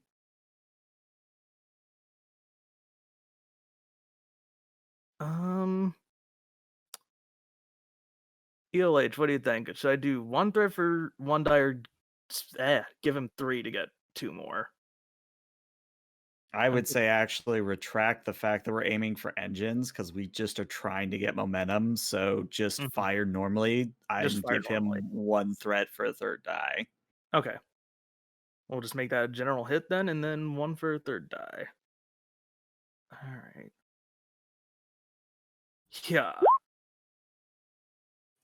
Cautious, yeah. Although nice with the 4. That is a success. All right, so that's 3 successes. Someone get the ship. Is that 3 successes or 5? That's 5. Well, I mean 3 momentum. Oh, gotcha. Wouldn't it be? Oh yeah, 2 because you dropped the targeted system. That's right. Weapon security. Ship. Oh, Hey! look at God. That's another 2. And what we're gonna do, let me lay it out for you, Sure. is we have 5 momentum, we Mhm. have versatile 2, we have 7 momentum. Mhm. The Negvar only has 7 power. We don't care how much damage we do, we just dump it all into power loss. So the Negvar no longer has power, bing bada boom, we're out of here. Don't you still have to get through the resistance to do Nope. dampening? You don't? Nope. That's cool. why dampening is the most OP thing after Vicious. Interesting. I'm all for that plan. All right. So it's The only reason I know this is because I've done it to Fenrir, is I've literally dampened them to death. Oh, nice. The poor Right. friend Fenrir. I still so need to that's do that theory. 7 challenge die, so it's not really gonna matter. But Ooh. But that is all of its resistance. yeah. So you're spending all of your momentum, including the 2 from the fighters, to take 7 power off the Negvar. Oh shit, no, we have 2 from the fighters too, so we can spend... Spend those 2 on piercing, and at least we'll get 4 off. Yeah, they'll take a little damage to their shields, which may or may not matter. Who knows? So 2, we're going to make that to an 8, so 2 off their shield. Well, wait a minute. Okay, let's think about this. If you take 7 power away, they lose their shields because their power is down. So you actually cause 2 breach. You cause 1 breach because their shields are down. Right? But we Yeah. did more. We did 5 damage. After resistance, though. After resistance, that's right. you've only done 1 damage. Hey, right? but it's still a breach, and let's roll that system hit. Yeah. Let's. I'll I'm just do gonna it. do the NPC ship. So it's Well, just... it could matter because if we hit engines, they're really not going anywhere. Well, I'll let you guys decide. We could do the NPC. Oh, well, if we roll its structure. Oh, that's what I was gonna say. If you want to do that, then we can make this ship as durable as a player ship, but it's gonna be a lot tougher. Or we could just use the NPC ship rules, in which case they're not as durable, but you're not hitting their engines. That's fine. We took out their power. Yeah. The structure's for flavor more than anything. Yeah, Let's boom boom. So again, the hope, yeah, you hit the Negvar, it loses power, and it's no longer chasing those ships. So let's go back to the main map. So two big things just happened to Zon. First of all, with the hope disabling that Negvar, we're going to take 10 off of their score. And we're also going to take 1 off the difficulty for the advantage of the probes that Montgomery and Royelix have created. So now you guys are pretty well matched here. The 5th Fleet has 9. The Klingons have 15. However, the difficulty now to take out the Klingons... Oh, it should be a 1 instead of a 2. It's difficulty 1. Good, because we have no momentum for me to be able to buy. Question: what can I do with crisis management? I can do direct tasks to someone? Yeah. Okay. Just wanted to ask that. You are willing to try something fancy if you have any ideas. I mean, we could play along with you. Our seeing that there's so many communication issues, you're working on our communication system to try to coordinate with our troops a little bit better. Well, all the ships are linked to our ship, right? Because we're the command ship. I mean, not Borg linked. You're in communication, so you can talk to each other, but they still control their own ships. Okay. Unless you want to change that, then you could try to hack those ships. And we could Don't you frickin' dare. We could do the Monty maneuver again. Let's not get us all in trouble. I still have my determination. I used my milestone last time. Oh. Yes. Ooh. Could get them all to warp out. Yeah, but we also don't want to become the people that everyone comes to yell at. That is fair. Okay, so yeah, I'll try and get communications stabilized with all the with all the ship, so we can communicate and direct everything without a negative.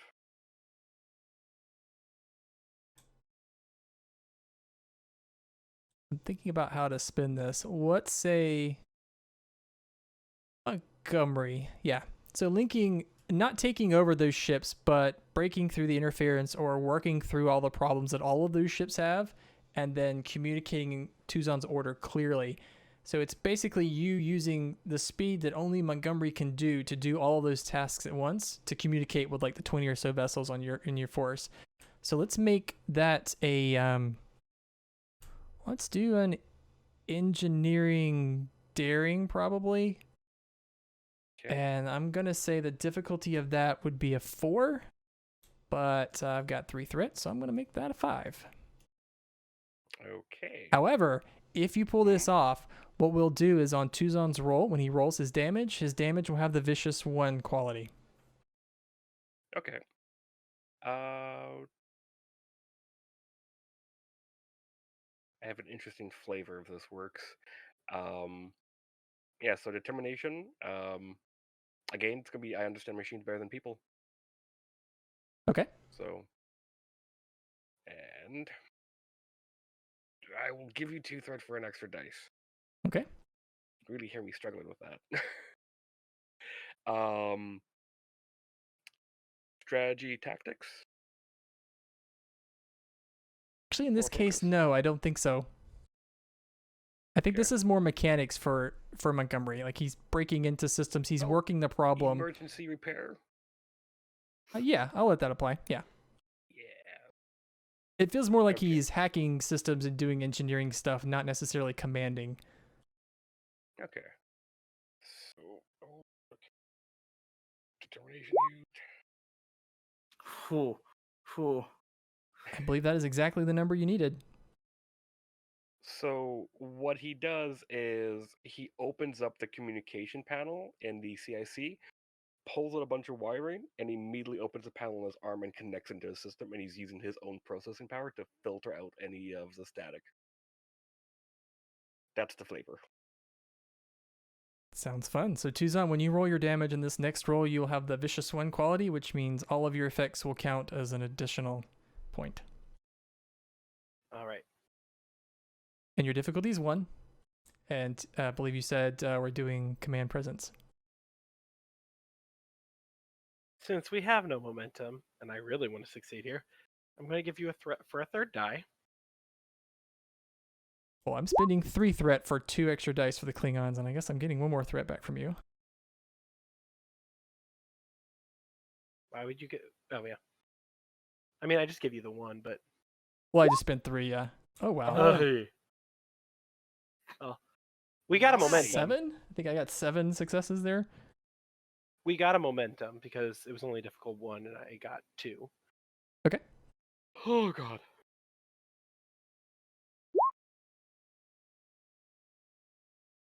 They're now down to 8. I think we have to. We have to do a pattern suicide. Yeah. If we'll put it pretty much like this, yeah. If you cannot get a number of 15, the Klingons with the score I just rolled will definitely take this stage. That doesn't mean you've lost the conflict. That just means that you will have lost this stage and you'll have much more heavy casualties because not all the 5th Fleet will have gotten away. And if we do... So you're doing 11. I think we have to do a pattern suicide, although that would give you 3 threat that you can get through our resistance.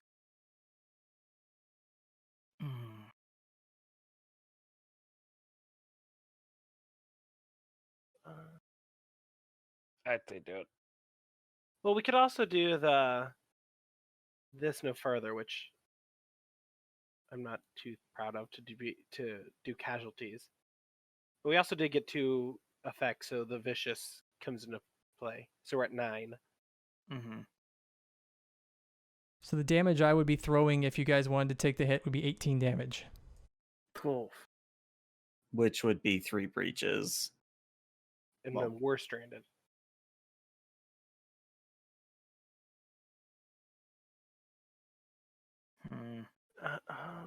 At this point, Starfleet has won the engagement. So if you guys lose this stage, if you let the Klingons take that last hit, that just means that they will not have the Fifth Fleet will not have gotten away completely. Like, you'll have some of those torpedoes launched from the starbase will take out some of your own ships. So I'm considering this far, this far no further. I can read tonight. And doing some percentage of casualties. Mm-hmm. So we're already at 9. We need 15. We could. Maybe we could re-roll that 1-0 just to see if we get a little extra damage that way. Well, I was gonna say, if he does do the sacrificing and gets, let's say, 5 dice, he can roll, and then if the numbers come up bunk, he can then use that momentum to re-roll all the other zeros too. Right. I guess I'm looking from a perspective of, if we just re-roll the 1 and then we say we get a 2 on that, that way we don't have to consider losing as many people, in my opinion. Well, we already know there's been casualties. Every dice you buy counts 5% on your casualties. So if you buy the 5 maximum, that means the lowest casualty number you could have coming out of this would be 25%. Which casualties don't necessarily mean deaths. I'm thinking of doing 20% to get 4 dice. Mm-hmm. Yeah. Let's do 20% casualties for 4 dice. Oh! Yeah, and you do have vicious still, so That's a lot. So that's an additional, what, 8? 2, 4, 6, I count 8. 17 total. Yeah. Because the first roll you had 2 effects, so you came up with 9. 9. And then the second one you have 8 with those 3 effects. So 9, 8, 17. Yeah. That'll do it. That's extra 20% casualties. Yeah, but that will allow you to pull off that last little bit that'll make the Klingons lose this round. The way I'll describe it is, Tuzan, you have to make a hard decision, and you tell the Republic, which is a Galaxy class, to cover the Gallant and the Sentry while they make their escape. And you see what happens is they do that. They oppose the large form of the Galaxy class ship in front of those 2 smaller ships. But the Klingons take advantage of this, and they just open up on the Republic, and it just does not stand up to the barrage, and that ship is heavily damaged. But it does pull away, but you know there's going to be huge casualties on that ship. But what happens is the Fifth Fleet warps away, the Hope warps away, and just as you guys are leaving the system, or you on the view screen, you see 2, 3, 4 pull away. You see just the view screen is filled with silver bursts as it just unleashes all of its quantum torpedoes on the Klingons. And we will say the Klingon force has been destroyed by the starbase. How many of our probes survived? I'd say none of your probes survived, but we can work that out next time. How many ships the probe might have actually stopped, like that were actually in the act of decloaking or cloaking, that the probes might have actually stopped. But I think if with all the carnage that came through with this attack, none of those probes probably made it. Okay. Can we flavor it? Sorry, I didn't mean to cut you off, Monty. I just wanted to do a last check of the fighter wings.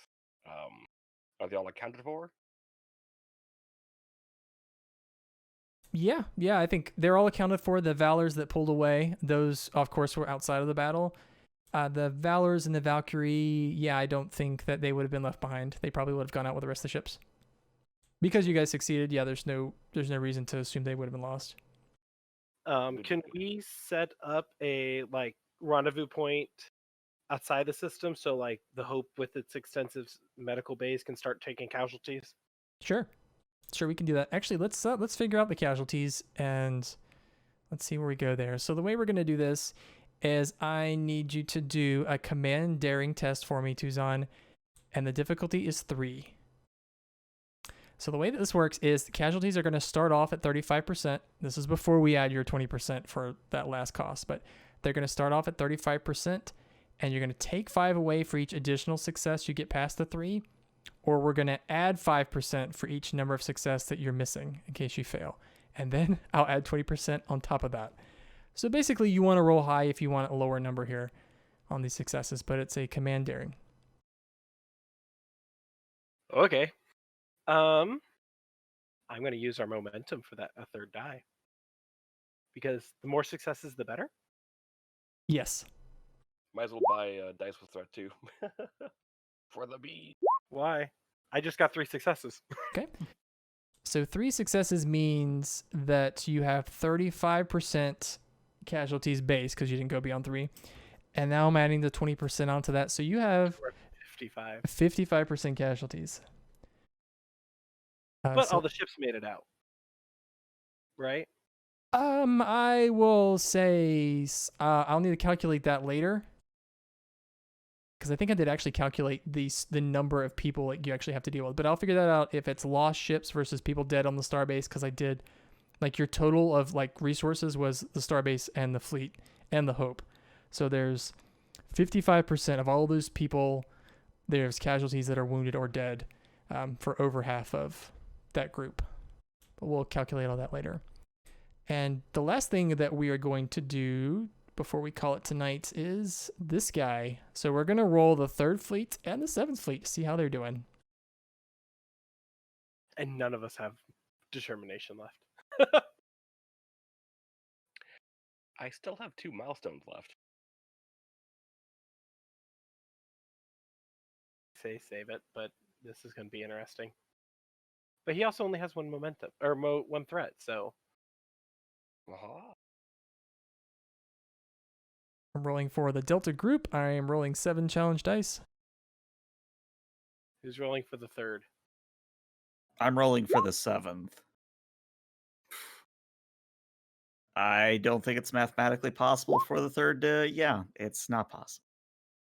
It's not, because we only had 3, so the most we could get was 6, which flavors in well because we were saying that the 3rd was slowly retreating back this way, so Yeah. it would make sense. So I'm going to Also roll means 9 challenge dice for Bravo, since I'm spending my last threat. And I got 8. Okay, It's it is possible. beatable. It's not.